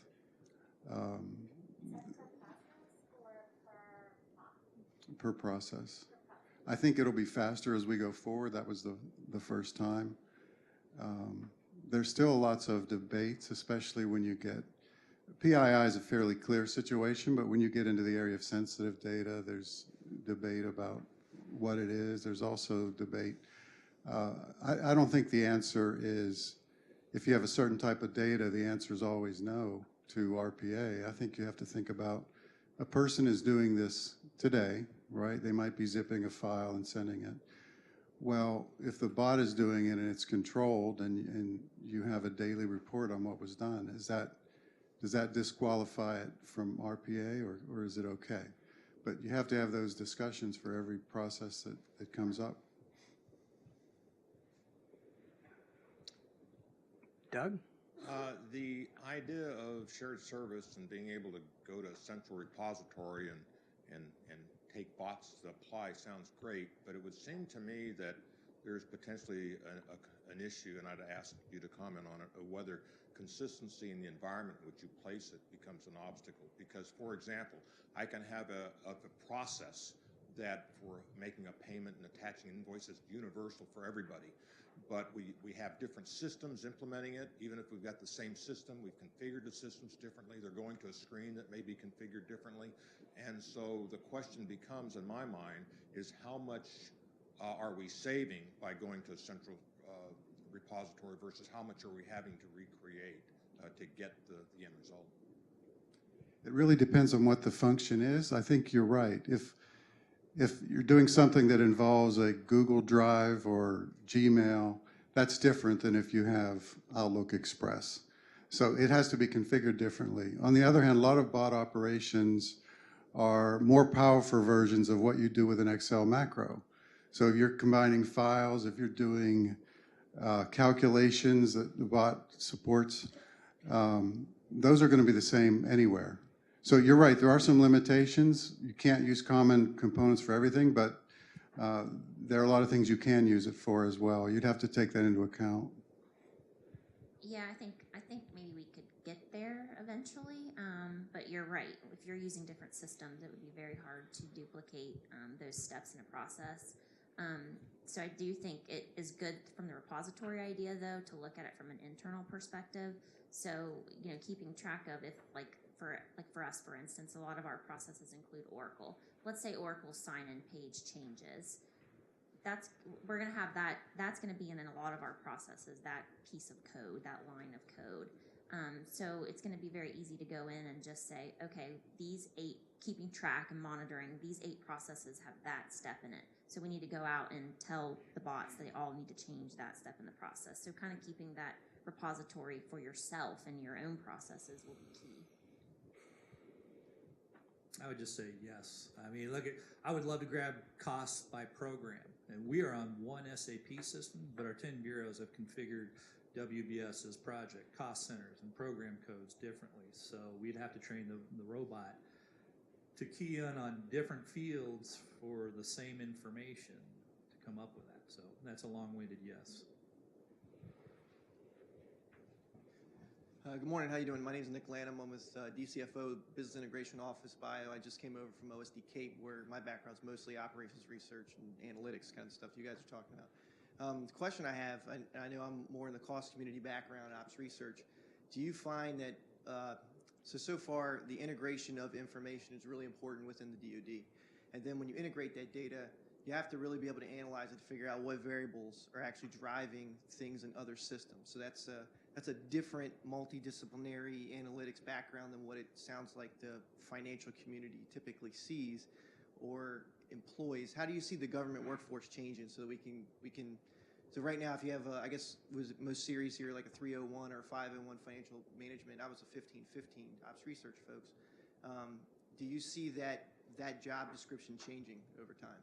And how do we incentivize more business analytics focused folks into this community?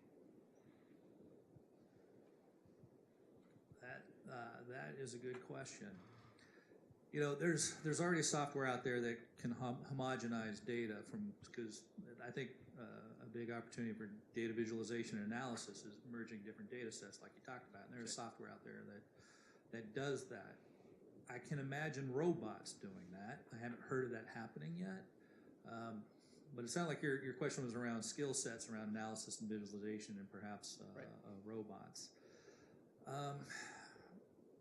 That's tough. That's tough. I mean, that is one of the struggles we have right now around the data visualization. I've lost rock stars. I am retraining staff now. I was having a good conversation with my buddy Tim Gribben at SBA, who's done some stellar visualization work, and it's a challenge. And we're at a point now where we're considering, all right, all you contractors, grab your pen. We are considering contracting out for these skills because it is very hard to retain. So I don't know. I mean, we will probably incentivize them with telework and bonuses and that kind of stuff. But competing with the private sector for desired skills is very, very tough. Yes, sir. I only bring it up because in the cost community, that's one of our primary challenges. We just can't, especially on the government side, once you train somebody up on the government system and the procure to pay, all the process that you have to go to and all the data systems that you have access to, then, you've got this really strong foundation and you tie the analytical side into it, that person becomes very valuable to, private industry, which is fair. It's just kind of thinking forward. Like I think you mentioned it, sir. The more you implement robotics, the more time you theoretically may have to analyze that information vice just generating a report. So if we have folks thinking about that and that skill set moving into the future, it would help us out, I think. I mean, I had a GS 15, non-supervisory, 100% telework, who I gave the maximum bonus to every chance I could, and I still lost him to the private sector. Right. I don't know. Andrew Hunter spoke about this a little bit at the PDT. Andrew Hunter is the DCFO at NASA, and one of our centers at Ames sits right on the Google campus. So this is reality of what's happening at NASA right now. You have young kids coming in, interns, MIT, the best minds, doing some great projects at NASA, and they're being cherry picked by Google. So how can NASA, as great as it is, compete with Google? So I think one of the things that Andrew Hunter was saying that their DCFO, their CFO at Ames is doing is just finding a new program for them. So, not agencies, NASA, but just trying to find a way where we say, hey, we are going to bring you in and you're going to learn the federal government for a few years, maybe release them back in, release them out to the private sector. I had the opportunity to work in the private sector as well, and then have a way for them to come back into the federal government in a leadership capacity. Yes, so it's just, having to think of it as a new thing. But I personally, where I'm sitting at my career, I think it's a great idea. I think hybrid, from where I'm sitting, just incentivizes me more to stay in the federal government, right? So we do have opportunities. We do get asked from private sector, hey, why don't you come over here? But I see the benefit of both. And one of the great things is working at NASA is that I have the opportunity to take my career track in so many different ways. We have details, we have opportunities that I came in, finance, internal control, funds, and, now I'm working hand in hand with the CIO and work groups, tiger teams that I wouldn't have the opportunity for if I didn't ask, or if I didn't have management that wanted to get newer, fresher, younger faces involved. So it really is something that senior leadership has to jump onto and see it as an opportunity and be forward thinking when they are hiring. That, hey, who can be our future leaders, not just fill in a position description. Yeah, I mean, a strategy I've used around on the accounting side is basically steal from the contractors. I mean, we can offer for all the stuff that Chi talked about. We can also offer work-life balance. So, you know, I look for the auditors and the accountants that are doing the 60-hour weeks and are kind of getting tired of it, and I kind of give them the look. You can come here, you can serve your country, and you can get a better work-life balance. And I've had a fair amount of success doing that. And they've already been trained up by the big accounting firms. Appreciate that. Yeah. I mean, very tough question, but I think if you think about RPA, that's going to free up workload. So some of the employees we have will learn about this.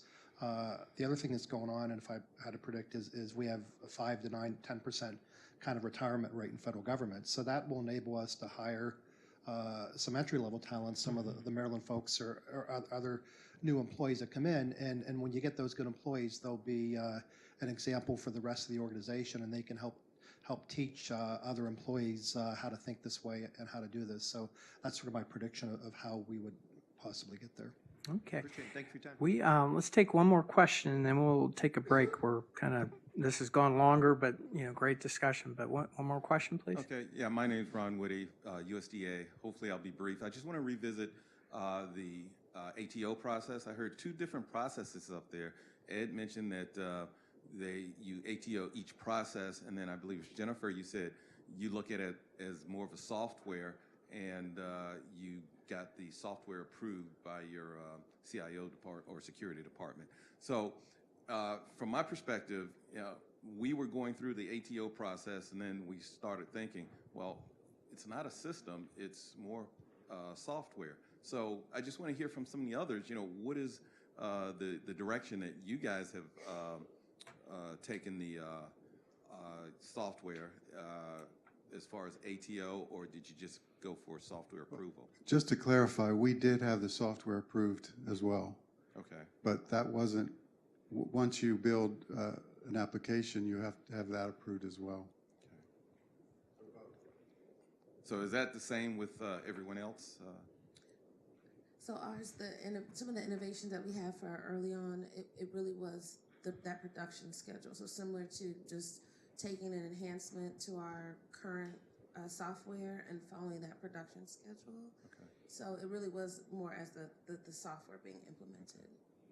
Yeah, we're probably going to have to do both. I mean, getting the software approved won't be hard because we have the CIO shop, and then we have an independent shop that administers or supports our financial system. So getting the software on our financial system, I think, will be easy.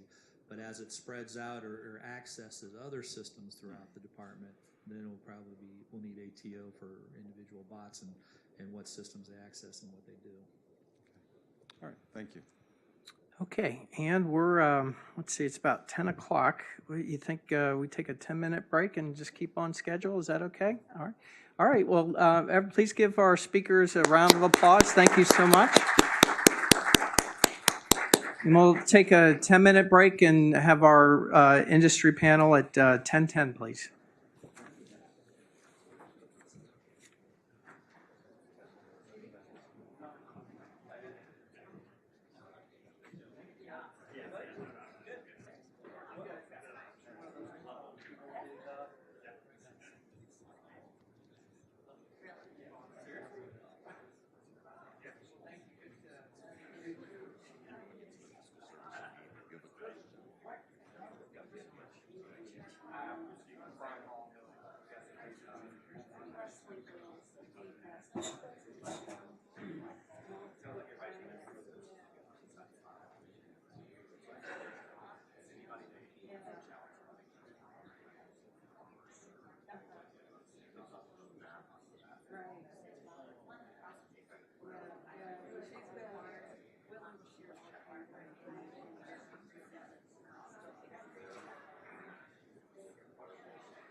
No, I'm so short.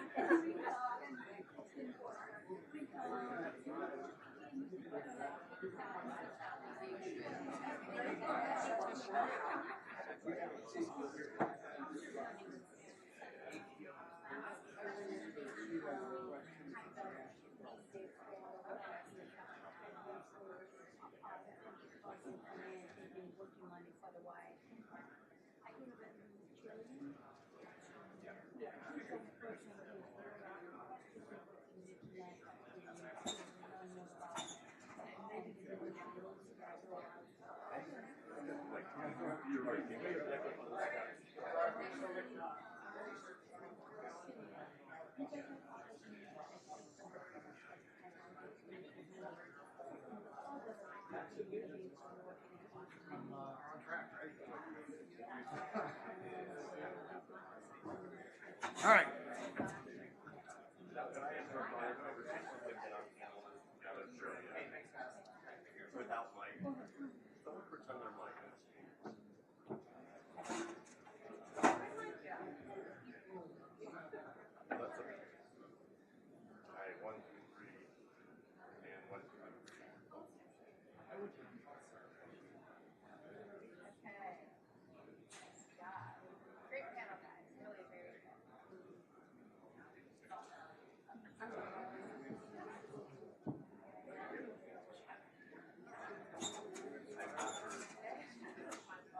How are you? Chandler, Macro Solutions. How are you doing today? Yeah, I was very interested. So, we do a lot of work over at PBS supporting some of the applications over there.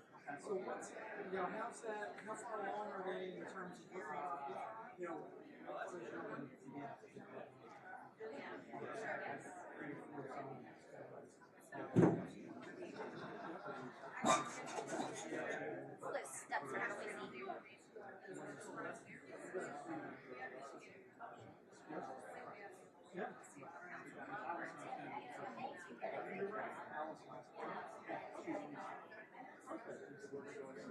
Yeah, I'd love to look into that more.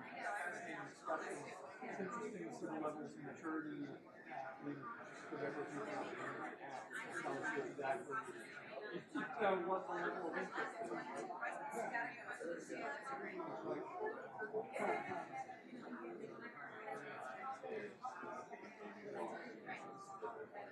Cool. Well, appreciate it. Thank you very much.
I know.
Margaret, go ahead and tell them that so they can fill up. And that'd be good to have a fuller room. All right, we're going to go ahead and get started. It's about 10:13, so we're a couple minutes over. If everyone could please take their seats. And for those that are all the way in the back, the very back row, we have tables up front. So we have some extra room if you want to come up and participate in the discussion session. So come on up front, those in the back. So Nikki, I see you back there. JP, Margaret, come on up, grab a seat at the tables. Giselle, come on.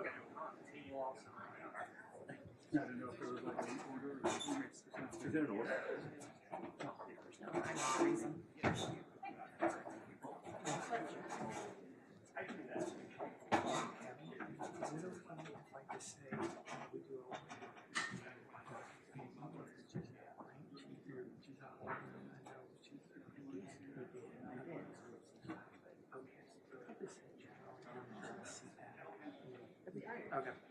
Let me go have a seat.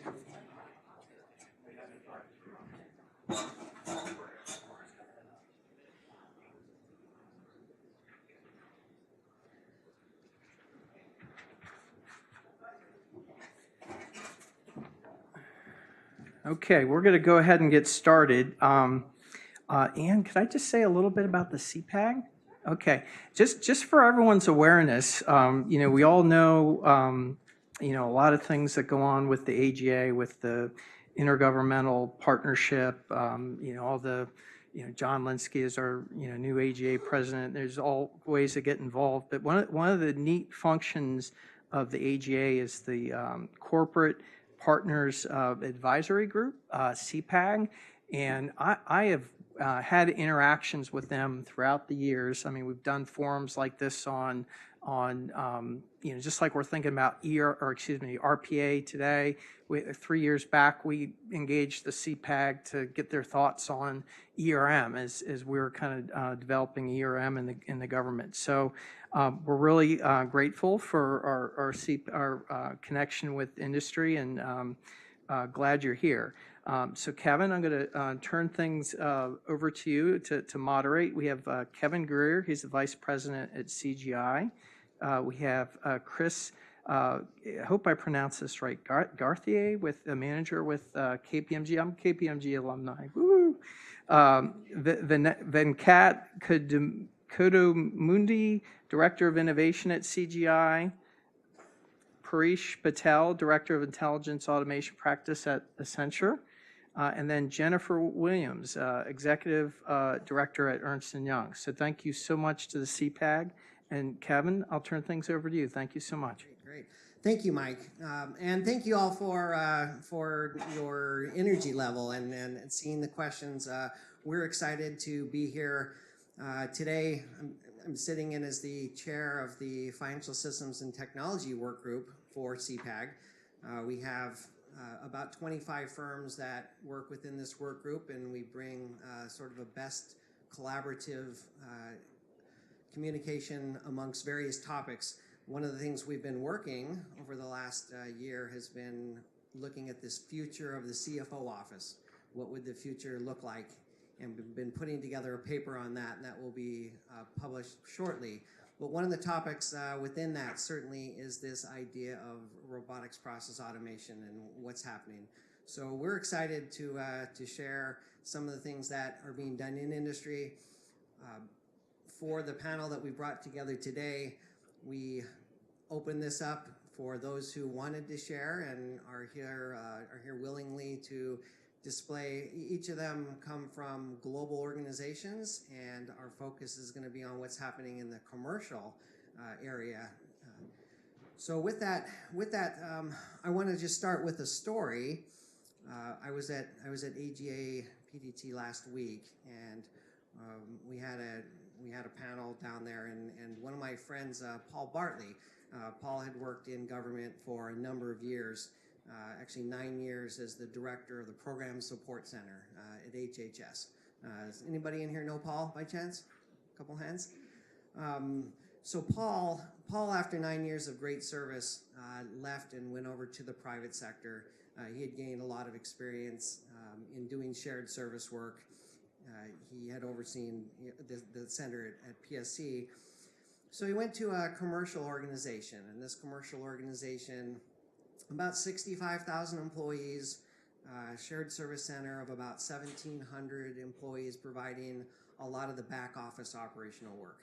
Everything from, procure to pay, hire to retire, some of the financial reporting, payroll, some of the HR functions, the commercial and customer support, technical support. So this group provides these functions on behalf of this commercial organization.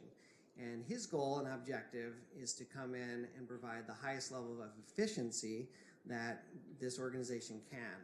Now, they have a global delivery model, so they have centers that are in some of the lowest priced offshore cities, that in Malaysia, in Poland, in Santiago, and some onshore in San Antonio.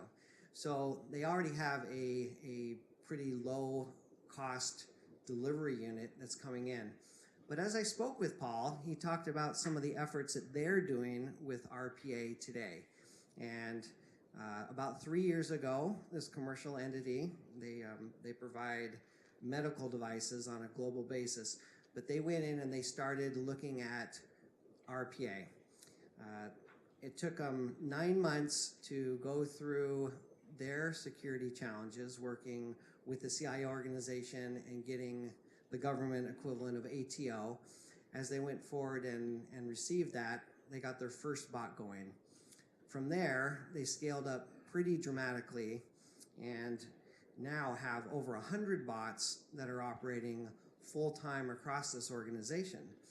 As I spoke with Paul and asked him about, how is that, what kind of results are you experiencing?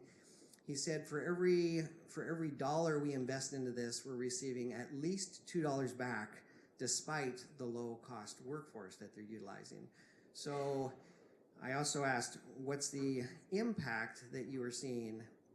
He says they have about $2 million of immediate savings today, but more so, of the 100 bots that are out operating, they have made this a coalition of the willing for each of the functions that people are out and operating in, which of them would like to further implement, and he has more than 2 years of backlog of further use cases that they are testing and implementing, so they expect to ramp up dramatically more from there. So I think this is an interesting case that we're seeing commercially, and that RPA is certainly driving. It was interesting to me, the last panel, which all had shared service, internal or external providing services, what a great target-rich opportunity it is to take your current processes.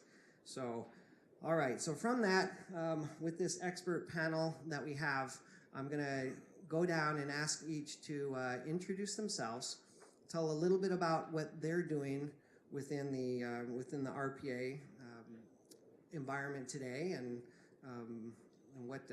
some opening thoughts. So I will pass it to Paresh. Hi, I'm Paresh Patel. I lead our intelligent automation work for Accenture. And one of the first points that come to mind, our previous panel touched upon it, is from our commercial work, we've seen this macro trend, right?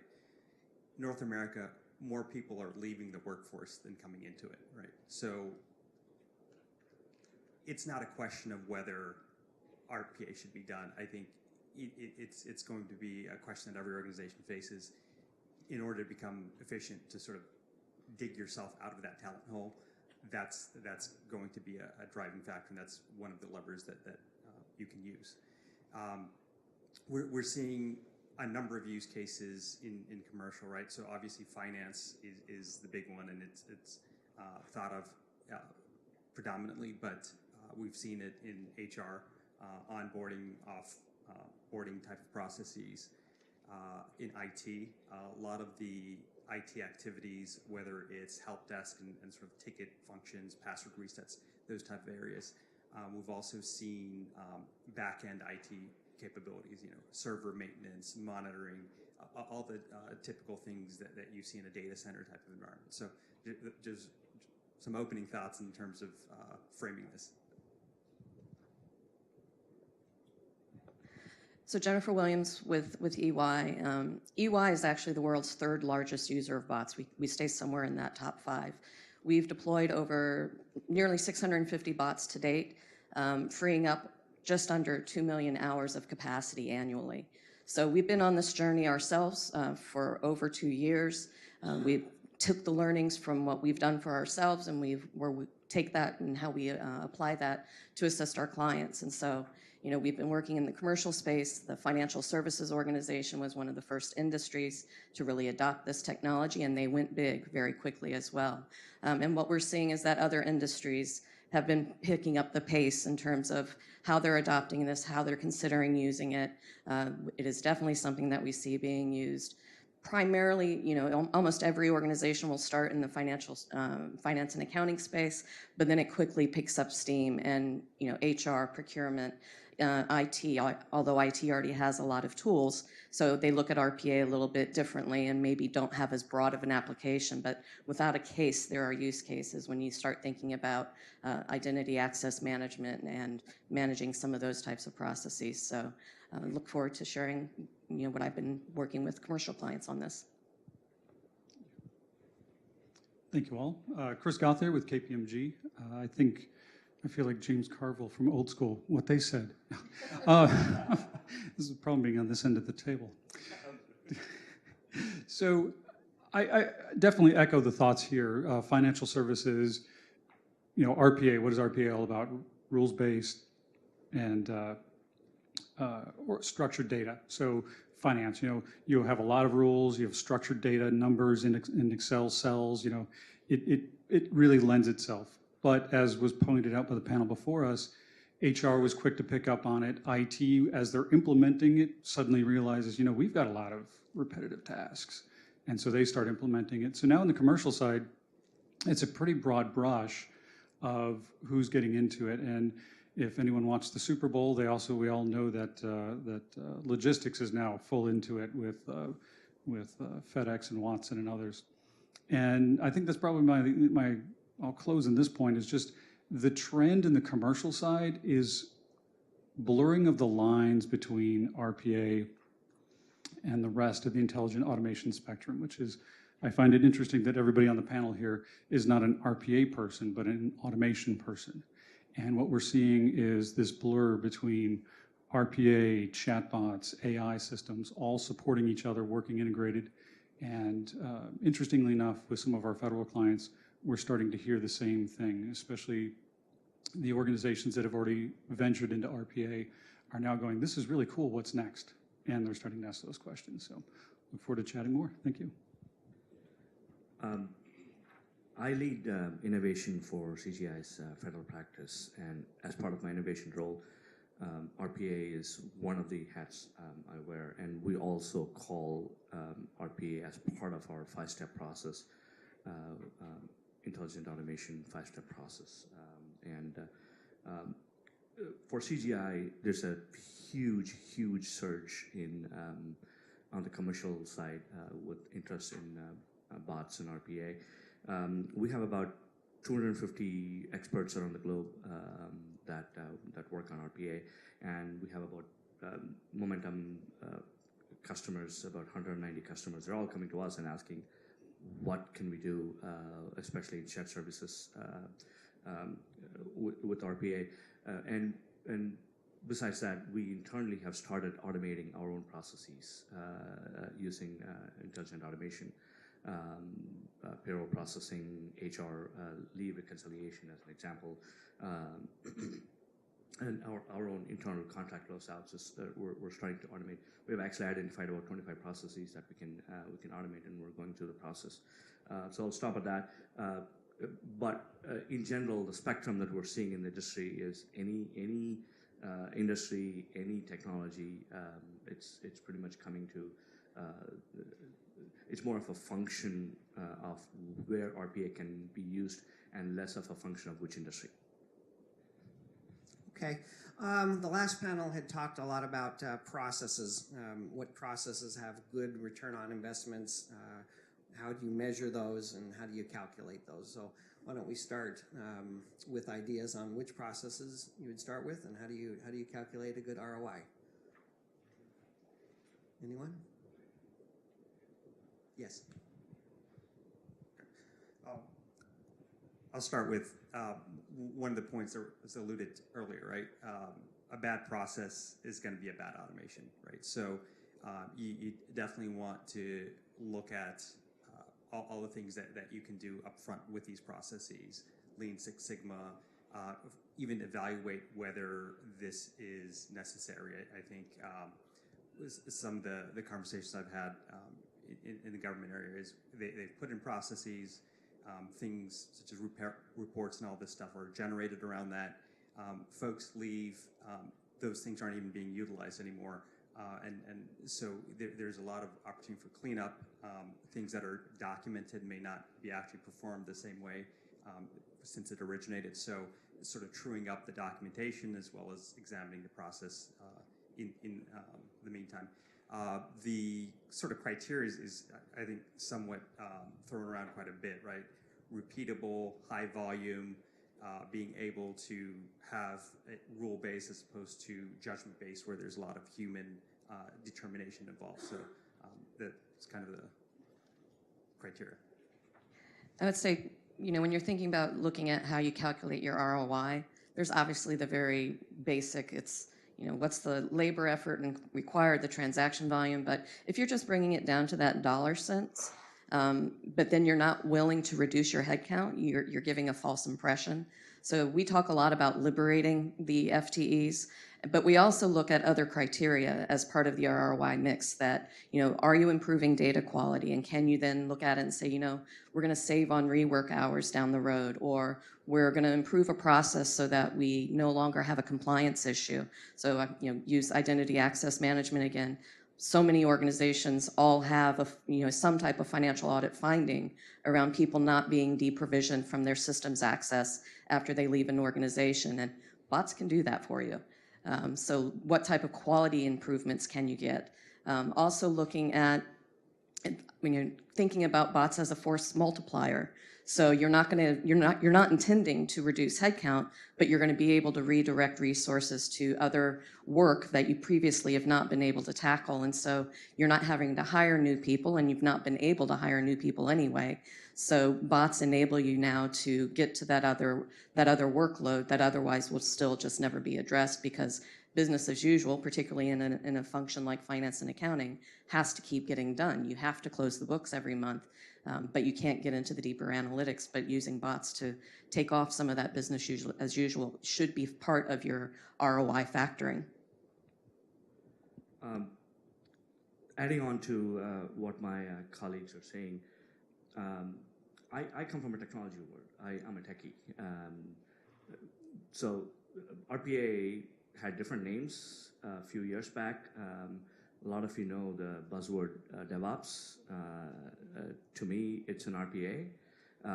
Even before that, Microsoft Word had the way to look at the differences between two documents. To me, that's an RPA, right? So, so any function that's repetitive and that has standardized and structured data and whatnot and so on and so forth, we look at ROI as two separate buckets. We look at it qualitative and more efficiency and operational in nature. So the qualitative revolve around customer satisfaction. I know our friend from NASA was talking about providing customer satisfaction to internal employees or external customers, and around qualitative, around is this a right use case to choose? How do we determine whether this is the right use case to choose? Jennifer spoke a lot about that aspect. And then operation, of course. For example, we, for a large financial customer, we were in the process of automating their entire IT help desk. And we're starting to see that more than so when there's a problem in one of these services, it may take an hour or so to debug the problem and fix the problem. The bot does it in seconds, and sometimes preempts the problem even before a customer calls. Another example I want to give is, as an ROI, is month-end processing, right? It may take 80 hours to complete, and if we use an attended bot, which in general a lot of people would want to use, and I'll come to the difference between attended and unattended bots, it may take an hour because you still want a person to make sure that everything is okay, and then click OK, let's go to the next step, and so on and so forth. So there's a lot of benefits as we use the right process. I think for us, we look at 3 levers. So we already kind of covered the economic lever, and that's the dollars saved, the hours reallocated, 26,000 hours. I love that number, $1 million a year, those kinds of things. So you've got an economic lever. You've got the mission lever, which was brought up as well, which I like, and that is, look at Facebook, right? Facebook is actually adding FTE, 20,000 people, in order to increase the value of their product. So they're incurring costs, but increasing value. So if your bot takes the exact same amount of time as your workforce, but increases security, decreases data spillage, data integrity, that could be a mission value to you. If it costs the same, but delivers services to the taxpayer 5 times quicker, that could be a value to you. So you've got a mission lever. And then lastly, the workforce lever. So, and again, I think we'll probably touch on this a little bit later, so I won't delve too deep, but, how does this impact the workforce? I love the Dan Pink model, which is autonomy, mastery, and purpose. If you can increase the autonomy, mastery, and purpose of your workforce by using automation to move away things that decrease that, then you have a value there as well. All right, we've touched on some of the back office operations, some of those functions, transaction processing, et cetera, that can be done. How do you compare, contrast, or have stories about front end functions, chatbots or others that are supporting beyond just back office but front office? So I think in front office organizations that's not where they first went, mainly because they didn't want to impact customer until they really understood the technology. But now we're seeing chatbots being used quite extensively in front office, and taking advantage of the advances in natural language processing. So we've worked with banks and other organizations in their contact centers to pair chatbots with RPA and maybe with content management systems, so that someone calls in and the individual has desktop procedures that they have to look up based off of what question is being asked. And if they're newer to the contact center, which 9 times out of 10 they are, because of the turnover in that function, it takes them longer to answer that question. So the customer service satisfaction is lower. So they now use, like I said, the chatbots to pair with the RPA bot and the content management system to type in, what's the question, and the bot can pull that information a lot faster, as well as using chatbots up front just to answer some of the basic questions. And if the chatbot gets stymied, then it gets handed off to the customer service rep, who again can use that RPA to pull information forward faster, so they have what their script should be to help answer it. I started by saying we have a 5-step process of intelligent automation, and that's kind of where this revolves around. Back office functions is great for the first 2 steps, which is a basic automation and some sort of a structured process automation. And then you start, as the cognitive capabilities or cognitive requirements increases, you increase the level of intelligence automation all the way to replacing humans, which hopefully doesn't happen in the near future. Maybe happens after I die, so and I don't have to care about it. So what we're seeing is that while there are some mission functions that can be automated by bots and robots, it's more prone to the higher end of cognitive functions scale than bots, and back office functions are more prone to bots at this point in time, and we're going to see more progression as some of our colleagues had said. What's next? Okay, we have conquered bots. Now what? So that's where we start getting into the basics of natural language processing, chatbots that goes and looks for an answer in a predetermined set of answers, and then the next step is it understands what you're asking, even though you're asking in 20 different ways, and then answers based on what it knows or what it's learned, and then eventually replacing humans. Okay, without replacing humans, let's talk about, you mentioned attended and unattended bots. Can we explain what those are and how, where they may have the best processes or functions? Right. So attended bots are generally where you don't want the bot to make the final result or commit the final result before you say yes, or if there is a process where, let's say, for example, the GSA has done some of these where a contract is being awarded, and let's say you have a bot that goes and checks with the SAM, for example, whether this vendor is a proper vendor. That can be automated by bot, but the human says, okay, I accept this, let's go to the next step in the process. Then the next step is, what's the financial viability of this company? Okay, I accept this, let's go to the next step. So as the steps improve, progress in your sequence of operations, there's a human intervention. That's kind of the concept of attended bots, whereas an unattended bot, like what we are doing in our financial customer, there are monitoring systems that actually monitor the strength or whether a system is up and running, or whether the system is healthy, and so on and so forth. And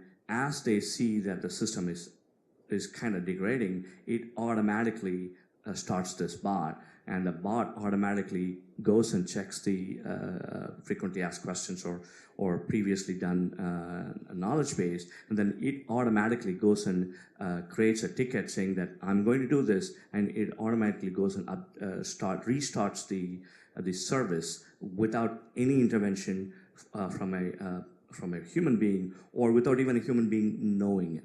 It actually opens the ticket, closes the ticket, and it's done. So those kind of are the concept of unattended bots.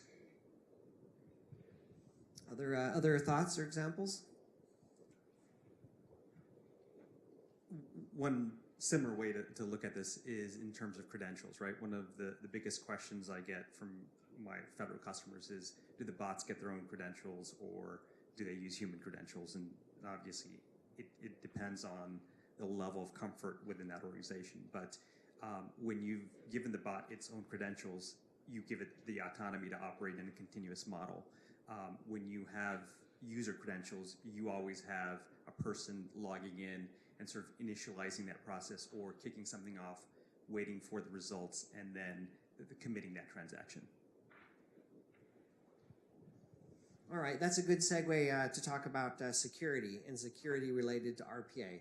They talked a little bit about segregation of duties on the last panels, but how would you assign, and how is commercial industry looking at security, and how are we utilizing that with RPA? Well, of course, we have to break it up into phases, right? Because we're consultants and chevrons. And so I would say there's, generally speaking, there's two, and actually the last panel touched on it. And I don't think they're mutually exclusive. And so you look at security in general, and because RPA replicates the human employee, mimics what the human employee does, there's that first question. Well, how do we secure the human employee? What are those processes? And I like the idea of the 22 questions, because I guarantee those 22 questions weren't just invented for bots. They were probably the same questions that were being asked about the humans. Is the data being encrypted? Is there PII? And those are the same questions we have to ask for the humans. So that's the process security. But then there's the bot security. And that comes back to the question, I think it was Doug at the end was talking about, what happens if if the person's a bot expert and they can exfiltrate thousands of megs or gigs of data versus just whatever they can pull out in a briefcase. So process security, what are we doing for the people right now? And then bot security. How are we securing the code of the bot? Who's reviewing that code? What are the internal controls? What are the audit procedures? And so those are the two big pillars that you would look at. Each organization, so amongst our commercial clients, they each have their own policies and procedures for each of those questions. And it also includes, it goes down into subsets around what kind of data. Is this publicly accessed data? Is the bot just web scraping Amazon? And so that's publicly accessed data. So maybe you don't put as stringent a security control on that as a bot that's accessing PII or corporate information or handling, for example, what our companies do, handle other companies' data. You definitely want to provide a lot more security on that than you would. But again, those two pillars, and then what is the classification of the data? Just one quick thought. Maybe we should have a layer of security clearances for those bots. So real quickly, I just wanted to add also is that, you know, I found it interesting when GSA was mentioning that they're shying away or they give a different level of scrutiny for using bots to handle PII data. Because on the commercial side, companies are looking at bots and saying, this is reducing our risk that we have from human eyes on PII data. So they absolutely want to transfer some of that work to bots to have better control, reduce risk of exposure. And then it just becomes then a matter of what's the least level access privilege required for that bot from a controls perspective to make sure that, you know, it's the security issue is addressed. But bots are really being looked at as a more controlled and a more secure manner of moving some of this data around in your systems. Okay, and that's a good rotation to talk about the audit considerations for RPA. How would clients look at establishing RPA and then looking at preventing audit concerns? So let me start. I think auditing actually becomes easier when it comes to bots, primarily because it's an orchestration engine. If you look at any tool, that it has an orchestration engine. So think of it as a macro, but it has an orchestration engine. If you're running a macro, which is sort of the basic automation process in an Excel spreadsheet or in a Word document, you don't have the orchestration engine. So it's up to the developer or the programmer to put in recording or auditing capabilities. But when you start thinking in terms of the orchestration engine, it's already done. So every step that the bot takes, every action that the bot does is automatically audited for you or recorded for you. So to me, audit and audit tracking actually becomes easier. And from a security perspective, I think security, from auditing of the security perspective, I think we should focus more on the programmer or the developer and the programs, like my colleagues were saying, because I was actually reading an interesting article about bots that are in the industry, like auto manufacturing industry, actually have killed people, so although the reasons were different, we want to make sure that, like in the case of interior, somebody did not inadvertently code something into the bot. So I think, to be clear, I'm not an auditor with EY. I'm on the consulting side and the technology side. So, but I do work with clients on the commercial side who we're standing up their robotics program, and this always comes up. And so what we look at and what we work with our clients, say, first get your internal audit group involved as you start the program. Even when you're in pilot phase, get your security group involved, and then start thinking about your operating model and how you're going to stand up and enforce governance, and what are those policies and standards that need to be in place. So while you may be focused on your pilots in finance and accounting, There should maybe are some universal policies that would apply regardless of which function you're looking at, such as, what are the IT general controls that you need to have in place in order to deploy a bot into your production environment? What type of testing do you need to have? What is the segregation of duty of who is it that can develop a bot versus who can deploy the bot to production, and then who's your bot controller and what rights they have in the prod environment that your developer won't have. So I think in many ways, from an audit perspective, your governance and adherence to that governance framework is going to be one of the most important things that you establish early on. The other thing to note is it's software, right? Your organizations are already running software. There's nightly batch jobs that clean up transactions, that reconcile things.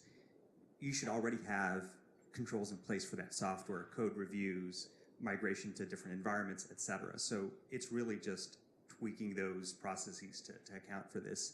I think people hear the word bots and they get this sense of intelligence. It's really a set of instructions that you're programming into a computer. It's only going to do what you program into it, just like any of your Java or your .NET code. So I think you should look at it from that lens. Now, when you get further in the AI spectrum, that may be something that you'll need to look at differently when the machines are learning from each other and it's doing more cognitive capabilities. But as far as RPA is concerned, it's really program set of instructions. All right, so thinking about comparing and contrasting government versus private sector, what is easier? What is the private sector? Is it easier with the restrictions or lack of restrictions? And what integration challenges have you guys seen? Where's the hard parts of implementing? That's interesting. I think it's been our experience that there's probably one major and maybe one minor difference between government and commercial side. The major one being very acute, and that is the selection, approval, and acquisition, procurement of the software. That's, in the commercial side, that can take days, maybe weeks. In the government side, that can take months and months and months. But I say that's acute because, barring some peculiarities of different organizations, what we're seeing is once it's in the house, once it's been ATO'd or approved, however that organization approves, it's in the house. So I think it was the folks from GSA that were saying they had already found that someone else in GSA had it approved and they just brought it over.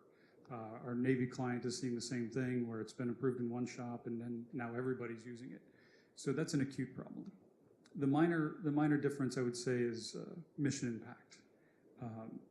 A lot of our commercial clients, they really look at that economic lever, how much money I can save, how much time I can save. As my esteemed colleague pointed out, if you're not willing to cut FTE, then you got to rethink that. Whereas commercial side, they're willing to do that, and the bottom line is oftentimes the most important to them. Whereas here in the government space, both federal, state, and local, it's not about necessarily saving money, it's about delivering services to taxpayers. And so that's probably the two biggest differences, although I will say commercial side, as we're seeing with the Facebook and Twitter and other things, they've had to become a lot more responsive to social concerns and so forth. So automation is playing a part there as well. Adding on to it, some of the challenges that we should be looking at, or testing. Testing is very important, especially when a human, you're replacing the work that a human is doing, where they go and verify multiple systems, which crosses system boundaries, especially, and you have to start thinking in terms of security. You have to make sure that it doesn't inadvertently make any changes to the other system that's outside the system boundary. So that's one. The second implementation challenge is primarily we have to choose the right tool. And Jennifer talked about 3 tools, and there's one more tool that we have worked with, which is Blue Prism. But you have to choose the right tool for the right role, because some tools tend to allow changes. As an example, some tools tend to allow changes easily. to your process, whereas some tools are very it's very hard to make changes to the process. Like that, you have to choose the tools properly. One of the biggest challenges we have seen at least in the commercial industry is the initial challenges around choosing the right use case and the right process, which is no different from what you see in the federal client. For example, we started in November 2017 last year, where we wanted to automate all the help desk processes for the financial client, and as of last month, we were 25% done, and our intent is to finish 100% by the end of this year, and we're well ahead of that. Again, in addition to whatever has been said, credentialing, testing, choosing the right tool, choosing the right process are primary challenges that we should look at.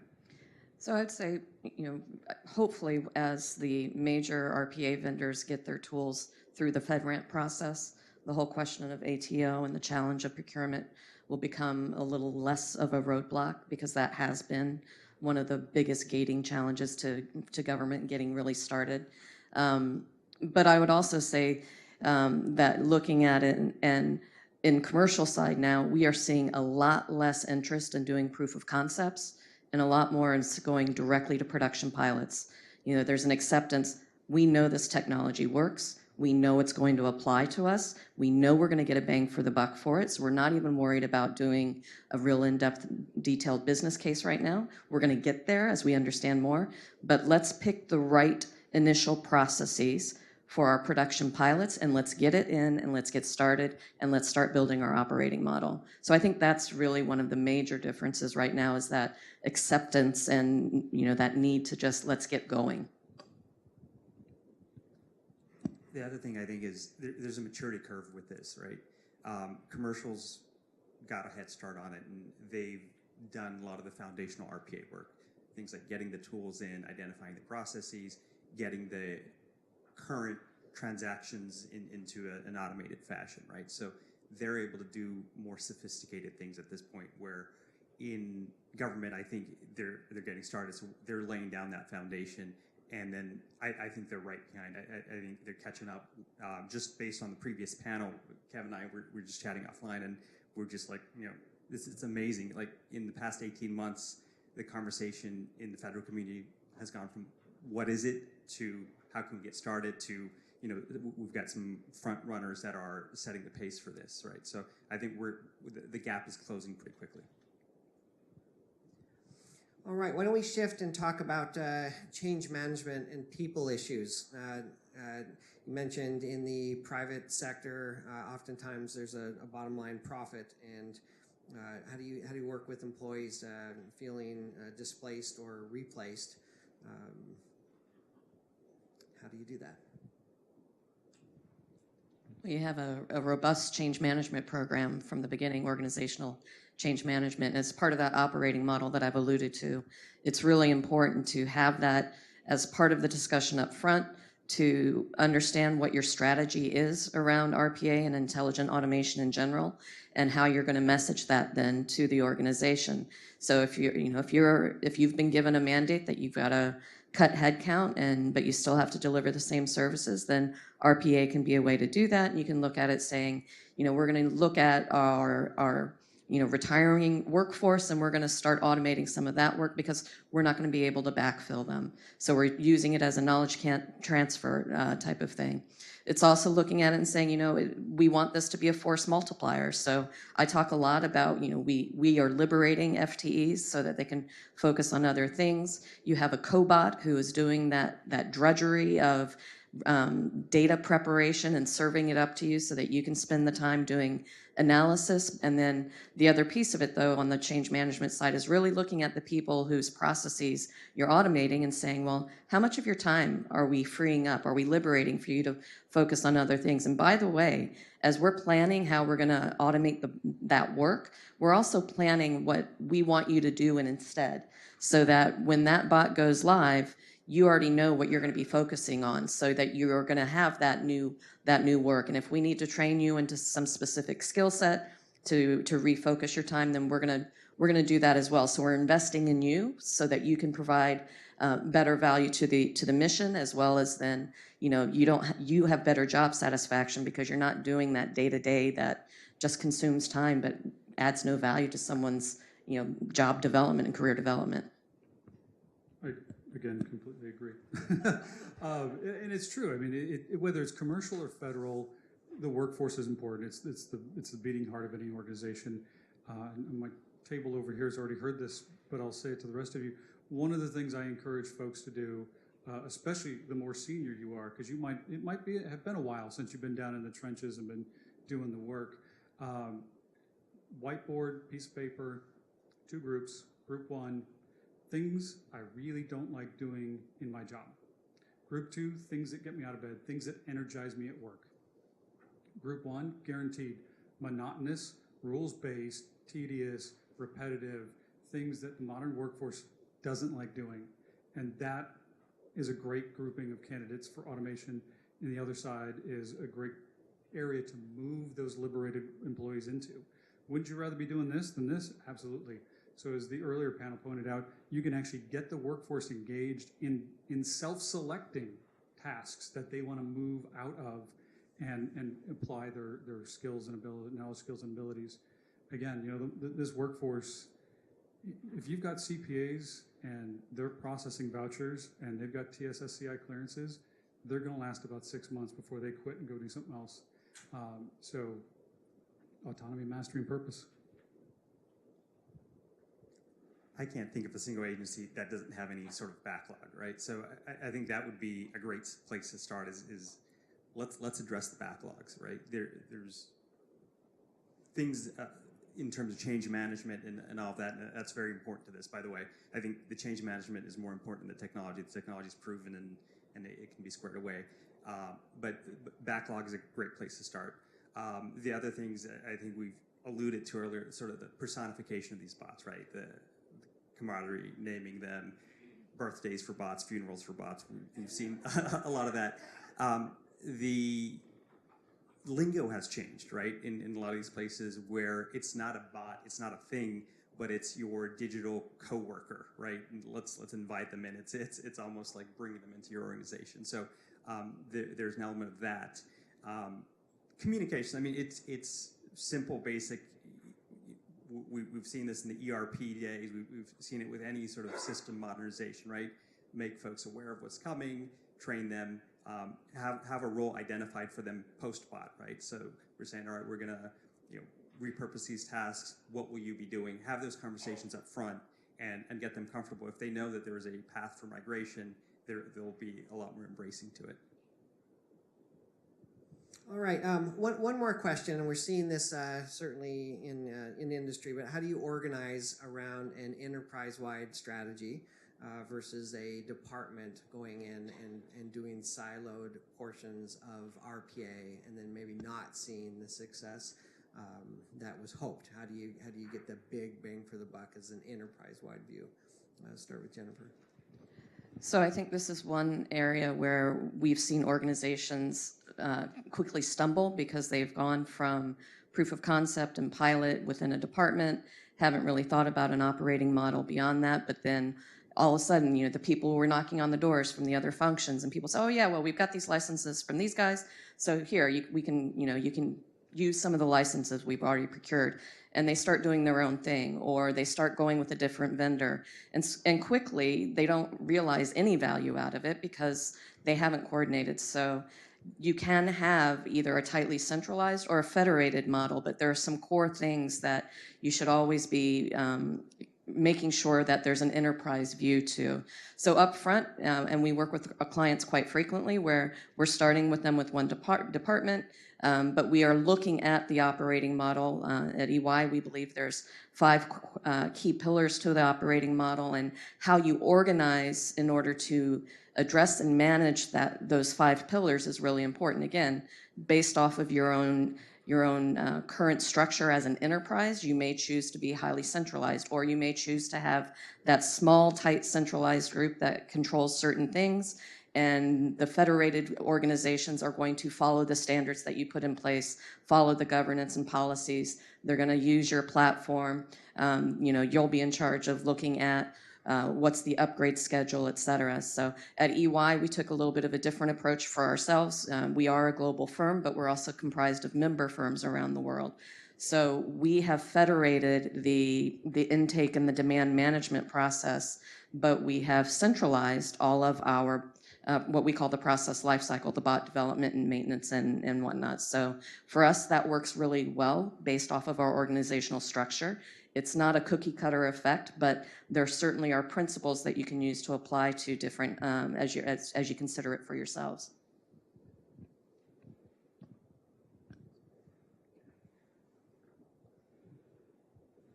I was just going to add, once you've established the infrastructure and once you have the plumbing in place, the more volume you put through it, the better ROI you're going to get, right? So it makes sense to look at it from an organizational standpoint. There's whether you want to do it by functions or you want to appoint one group where you're getting demand from all these different areas and running it through that same infrastructure. You're going to have to face a lot of the typical challenges, right? Is it going to be IT? Is it going to be the business units who are responsible for this? Who's going to take in demand? How are you going to prioritize that demand? So there's a big organizational change management aspect to this. 4 things. Think shared services. Start with enterprise architecture. Start with the right tools and the right people. Okay, short and concise. Good. All right, Mike, how are we doing on time? We're about ready to switch. All right. Thank you much for the time.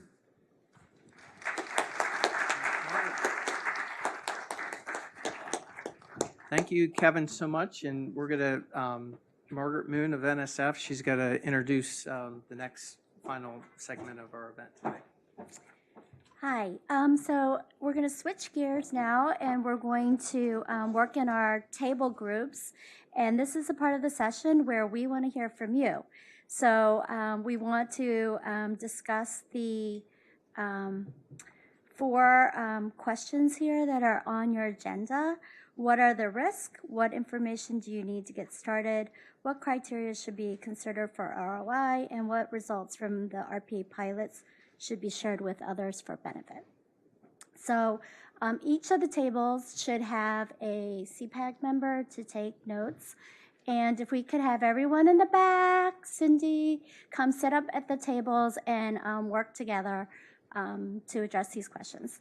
And then we'll regroup at 12, and we're going to do a lightning round where we can discuss some of our, some of the most important or the AHA comments from the tables. And also panelists, if you could go out to the tables and join everyone. Thank you.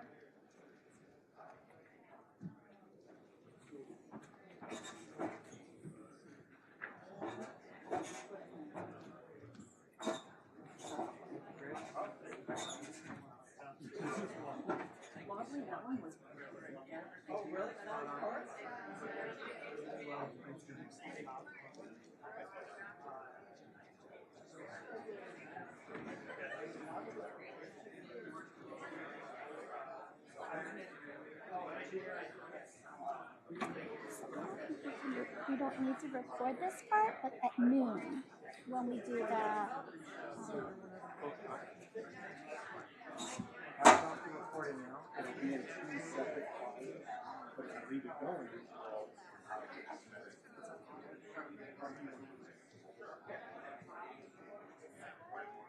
I'm sure you can. That wouldn't be my department, but I know it's possible.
Okay. And then whoever has the program will Yeah. become Yeah. editor. Yeah. You're gonna get everything. Okay, And great.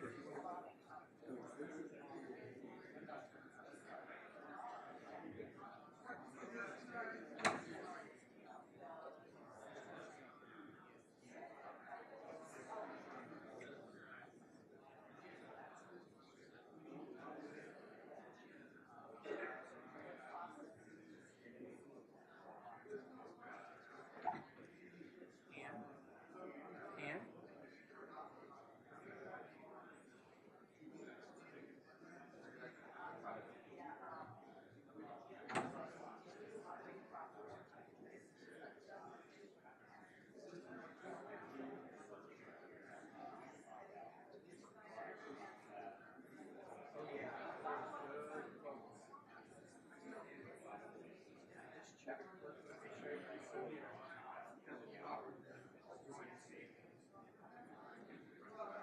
So like, sorry.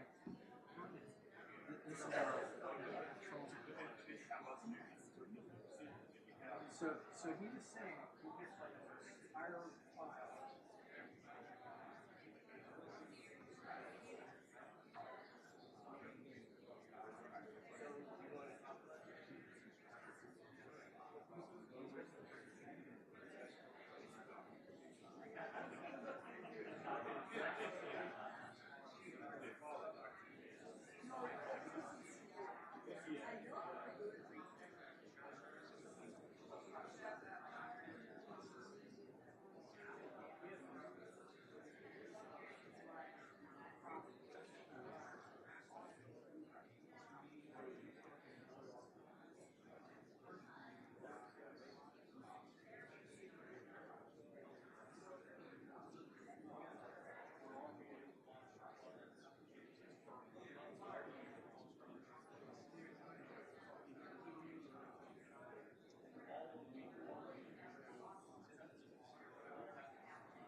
I mean, I hope because he just showed me.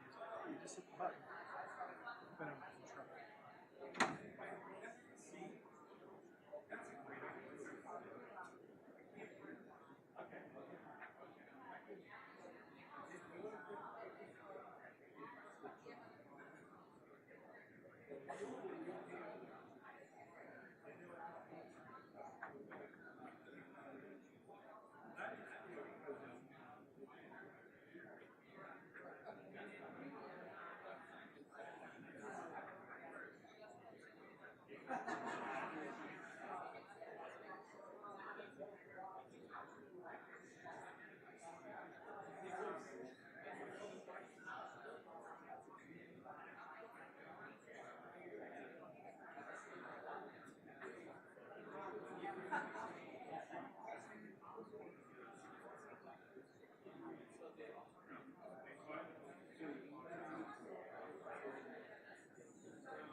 Okay, we're going to go ahead and get started.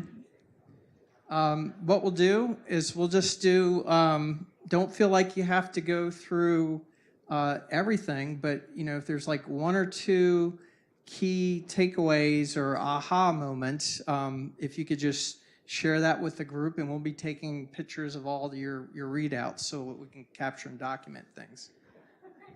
Awesome, thanks. So my team did an awesome job over here, Mike. We did great. Our probably hot item or biggest aha moment was when we got to sharing stuff and what should we share, and we started talking about some of the things that we were documenting and how we were documenting them, and we talked about what methodologies are out there and what people have been doing as far as documenting the high-level process to the low-level process and workflow and even governance structure and roles and responsibilities. It seemed like there was a lot of things that could be shared as far as templates around a methodology that everybody could kind of pull that together, because there's methodologies are different and how people have gone about doing it are different, but there's probably best practices across some of them, and pulling them together would probably benefit all the other organizations that are looking at trying to move out on that. I got 3 boys. They don't share very well, so that's something we're working on. But thank you. Yep. All right, over here. Where's Doug? This was Doug Webster's table. Okay, he had to bolt. Okay, who's our rep for the group? Adam. Just in general, what were the 1 or 2 aha moments from your group?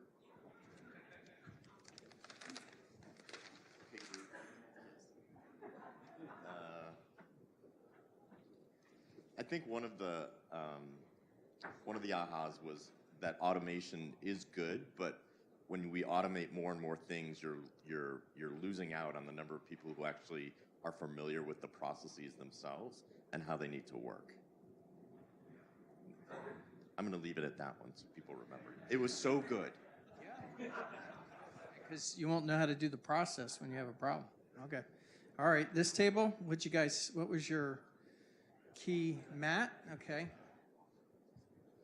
A lot of what we discussed was shared in the panel sessions, but one thing that we really dug into and talked about quite a bit was the workforce planning for the future and how that might look differently as a result of RPA being deployed.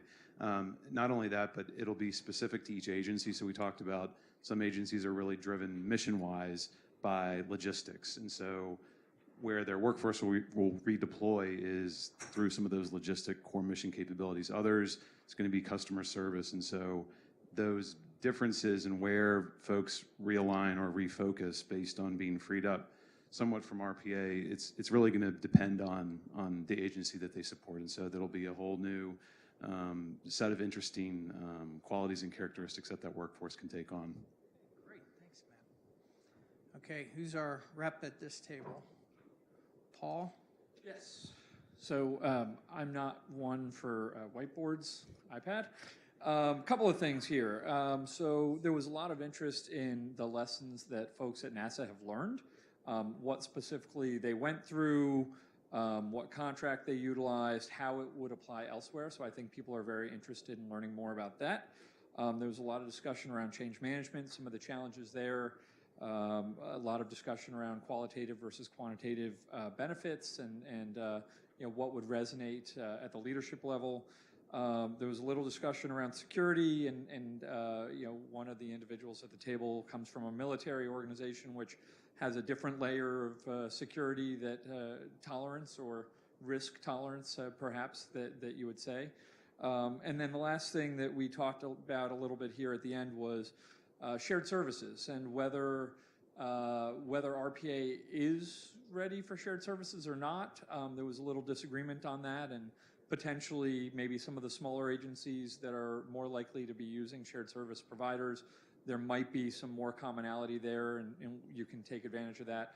But some of the larger agencies may be just so distinct and that it would be very difficult to do that. So, thanks, Mike. Thank you, Paul. Hey, Paul, here's a test of your iPad knowledge. Can you airdrop that to me? Your notes, so we could capture that? Okay, or that way, fine. That's fine. Okay, this table. Who's the rep for this table? Justin? Very own Justin Pohl at NSF. All right, so there were two takeaways I wanted to share. One of those is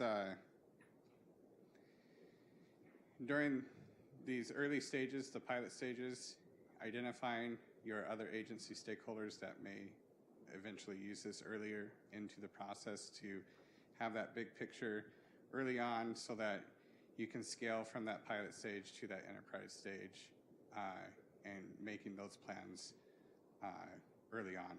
So based on the conversation, that was one of the things we discussed.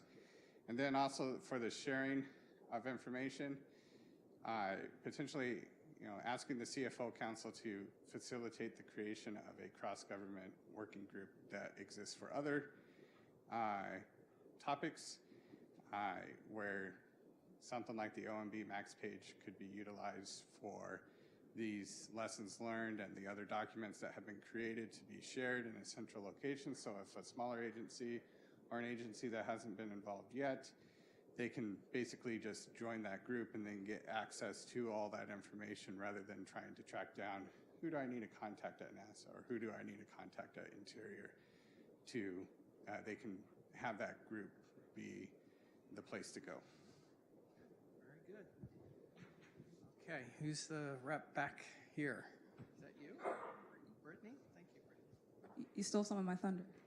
So our table talked a lot about risks in terms of security and policy and needing for those things to change in order to support the implementation of RPA. We talked about kind of maintaining internal controls in terms of risk and things of that nature. But one of the aha moments that we had is related to knowledge sharing to increase the adoption of leveraging RPA both internally and externally. So we've talked earlier about that government-to-government knowledge sharing, but developing a digital asset library to capture use cases that could be shared across functions and groups internally to help increase the implementation or adoption of RPA as well was something that we thought was beneficial. Okay, thank you, Brittany. All right, this table here, Gordon, my buddy. Remember, I used to do audits of you. We were so scared when we had to go in to see Jim Taylor and you. Katie, you're going to be the rep? All right. So one of the things that we talked about a lot as far as risks were employee morale and communication and change management, especially in unionized work environment. And some of the things we talked about was the criteria for the ROI, really looking at the workforce impacts and planning around what that workforce could do as an alternative right up front as you're planning the ROI. We also talked about the results and importance of measuring the change to workforce morale and kind of looking, like we talked, the autonomy, mastery, and purpose. How do we actually measure the satisfaction of the employees after the process is implemented? Great, thank you so much. Okay, who's, hey. Good. So our table actually talked about one of the inherent risks is the cultural adoption. And so, if we allow if we enable our folks to be able to take on new additional responsibilities, what's the likelihood of folks even adopting and even wanting to do those additional things? Maybe they may feel as if they're not trained or maybe perhaps they're not satisfied with doing the additional role. So one of the human factors we need to account for when we talk about RPA and adoption. One of the other things I thought that kind of resonated with the team was that, for example, if we were using RPA to do improper payments, one of the ROIs that we need to also consider is capturing the amount of improper payments and probably reducing the counts of improper payments, but also the remediation cost, total cost of remediating those improper payments as well, which should be accounted for in the ROI. All right, this table. Who's our rep, Tim? Greg? Okay.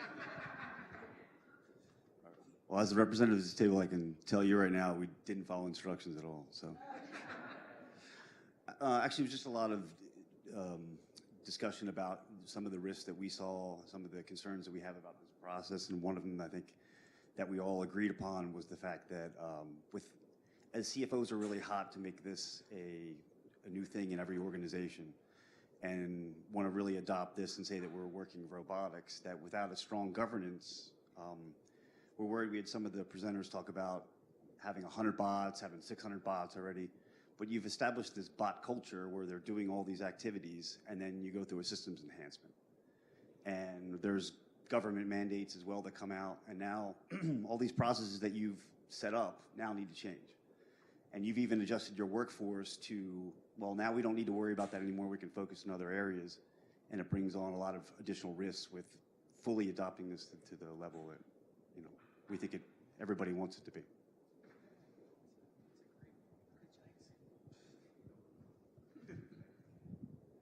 Okay, this table? Who's our? Hi, we also followed the same process, our neighbor here, and we didn't follow the steps. We talked about, this was most of us were beginners here, so we pulled in Jennifer from one of the panelists earlier from Treasury and tried to understand from their experiences what happened at Treasury and what are to address these questions. And one of the panelists said earlier, I believe Jennifer said that the right architect, right tools, and right people is what we need for this to be successful. And we see having the right people buy in from different groups in the organization is the biggest risk, or not gaining the buy-in. And like Jennifer said earlier, not doing the RPA is also the biggest risk. Everybody's moving forward with the modernization and creating the bots, and will be left behind. What information do we need? And that's the notes I have been taking all morning as panelists been up here. A lot of other organizations in the federal government have gone through the processes. They have had some head start. It would be great to know, to get their analysis. What are the pros and cons for different things they evaluated, and how we can benefit at NSF for those pros and cons. Granted that every organization, their processes are different, everything might not apply to them, but having a place to start would give us a head start so we don't have to reinvent the wheel. For criteria for ROI, it is that understanding upfront what is it that we are looking for this with this automation, communicate that, and also make sure the people's expectations stay in check and we compare against those expectations. Otherwise, it's very easy to say, oh, I didn't get any hours savings from that, or I didn't save so many dollars from that, because it might not be just savings by dollar. It could be enhancing your workforce. And last but not the least, what would we like to hear from the pilots? Like panelists said earlier, lessons learned from other organizations when they have gone through pilots, what worked for them, what didn't work for them, and not necessarily telling us about a specific tool, but pros and cons, what worked in their environment, and that would give other organizations, other federal agencies a head start.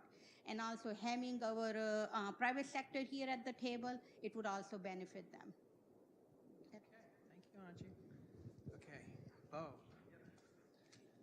Okay, good. A lot of actually what I agree with everybody, right? So there you go. But some of the interesting things that were a little different, we had a very active table. So with risks, we kind of thought that it was interesting to note that there might be an over-dependency on the technology and not necessarily to understand your process. So the process is key. The other thing that we were looking at is post-implementation O&M, operations and maintenance, the lack thereof. So if your process changes, if your UI changes, the bot has to be updated to make sure that you're in sync with that. We also did talk about employee retention. Are people going to lose jobs? Maybe not, but then also, are they going to go elsewhere? So that was a concern. With regards to information to get started, we looked at a needs analysis that you really need to look at, a playbook. So there were a lot of other things that we talked about there. With regards to criteria for ROI, I think we did take a look at, a lot of things, but utilization and system dependencies, market studies, that type of thing in order to determine ROI. Lastly, results share. What we would like to have share is lessons learned, so success, failure, governance, the full life cycle cost, not necessarily just what it takes to implement it. So it was really interesting for us. Scalability, software selection, so a lot of learnings. I think at the end of the day, we did say that we don't know what we don't know. So the best way that we can actually get this thing going is to probably either use case or implement it in pilot to make sure that we take as much as we can from others. Stealing is good, but then basically learn on our own. Thanks. Did I get everybody? Is there a table? Okay. Let's see. So yeah, our table had oscillating membership, so it wound up at one point we had one member, and that was me. But I had several important folks here, and I was able to probe. And just to add, I mean, I don't want to repeat all the other ones, but John mentioned on the ROI that SMILE ROI is something that's worth measuring, because that in itself will help build consensus that this is actually something worthwhile to do for the organization. And the more smiles you get, the more people you get rallying around it.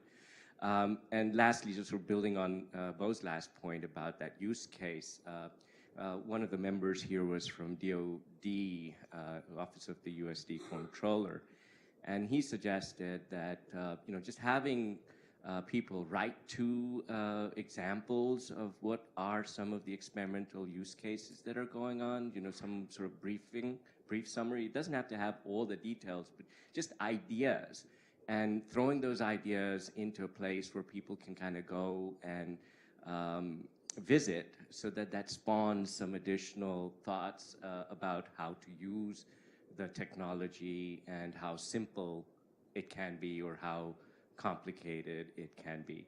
And lastly, that sort of came up with the idea of Lego blocks, where there are a lot of the same things are happening across a lot of the agencies, where, for instance, the emails are being read, or AP processing can be automated for prompt pay, et cetera. And so if you take that code and you were to then expand on that idea on the use case, then maybe these things become Lego blocks that people can then use to kind of bring together, and that way you'll have even more creativity of how you could use segments to solve a longer chain problem. So it's sort of looking at that maturity curve that that Paresh was also talking about. At some point we can get there if we are sharing that kind of information. Okay, so the final thought, I will turn things over to our AGA CEO, Ann Eberts, and then also our brand new, we are so proud of John Linsky. He is our new AGA president. So we'll turn things over to each of you for final thoughts. Thank you. So every time I go to a session that talks about robotics, I learn something new. Today was no different. I have about 20 pages of notes, and I was talking to Dave Fitz that we both write like his, so no one will ever be able to read mine but me, but I can read his, so it's great. But I think it's an incredible set of discussions that we have here. We're all learning from each other, and I think that's the value of having any one of these events, is so everybody is not reinventing the wheel at their own agencies. There are a lot of things that I identified during the discussion of, it would be great to have a copy of somebody's 22 points of review for before they went live. So I think this is the beginning, I think, of a lot of sharing, a lot of things that we can help collect. We can work with the CFO Council, work with all of you all to really get information out, and not just back to you, but to other folks in the community that weren't able to be here with us today. One of the things I take away from all your discussions and our lightning round at the end is we need to remember it's about the people, because it's the people that are doing the work today, and they'll continue to do work, but maybe it'll be different work. And I really liked from our commercial panel having people have the opportunity to say, hey, these are things I don't like to do that are monotonous and repetitive, and then also having the things that get me out of bed, and target the things that people want to do or want to learn, or how they can, do more at the office or do differently. And I guess that's the point of what we're trying to get to. So it also has a benefit for the organization, but then we as individuals continue to be able to grow. So thank you all. I really appreciate all of you spending time with us today, and we'll be capturing all your notes, whether they're electronic or on tear sheets, and we'll be putting together a report. We'll hopefully get it back out within several weeks. You know how things It takes a little time, but we will definitely make sure that all of you, we reach back out to all of you and get you a copy of the kind of the output report from this, and also linkages to wherever some of these best practices or better practices or evolving practices are located. So thank you very much. Great.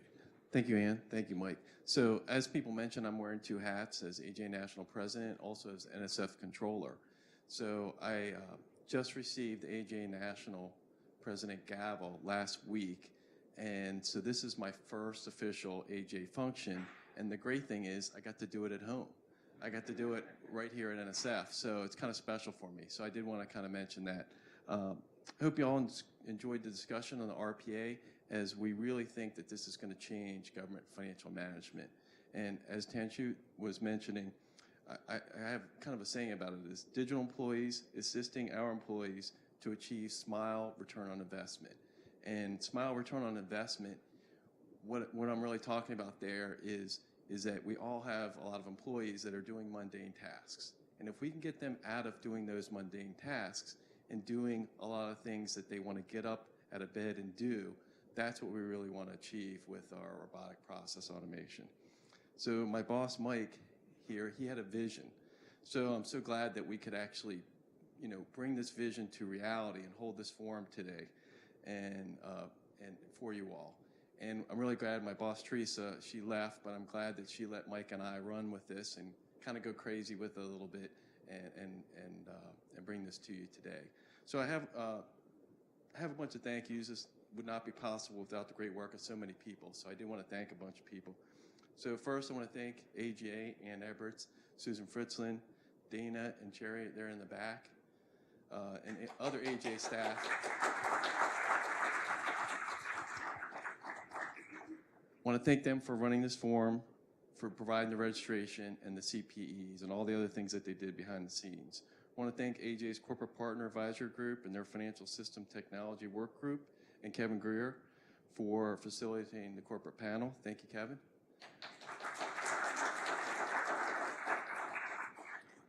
I want to thank the NSF staff who really helped out on this. In particular, I want to thank Giselle Holden and Margaret Moon. Thank you, ladies. Thank you to all the panelists that participated today and who all did a great job. I think some of them had to go, but we really appreciate all the panelists. Thank you all. And most importantly, I want to thank you all for coming out to NSF. One of my staff told us that NSF's kind of a field of dreams sort of thing, that we built it way out here in Alexandria, and we never knew if anybody was going to come and visit us. So really appreciate you all coming out and visiting us this morning. So a couple administrative things is we do recycle badges. So on the way out, there's a box so you can put your badges in, and the ladies also they will recycle them back there in bags. So if you guys want to recycle the badges there, and for the AGA and then the NSF badges, they also take those downstairs. And NSF has a great lunch facility. It's right on this floor. It's right across the way. So feel free you all are welcome to use the facility and continue the RPA discussions and the networking. And thank you all for coming. Really appreciate it. We'll get you out of here. We got to sign out for CPs too.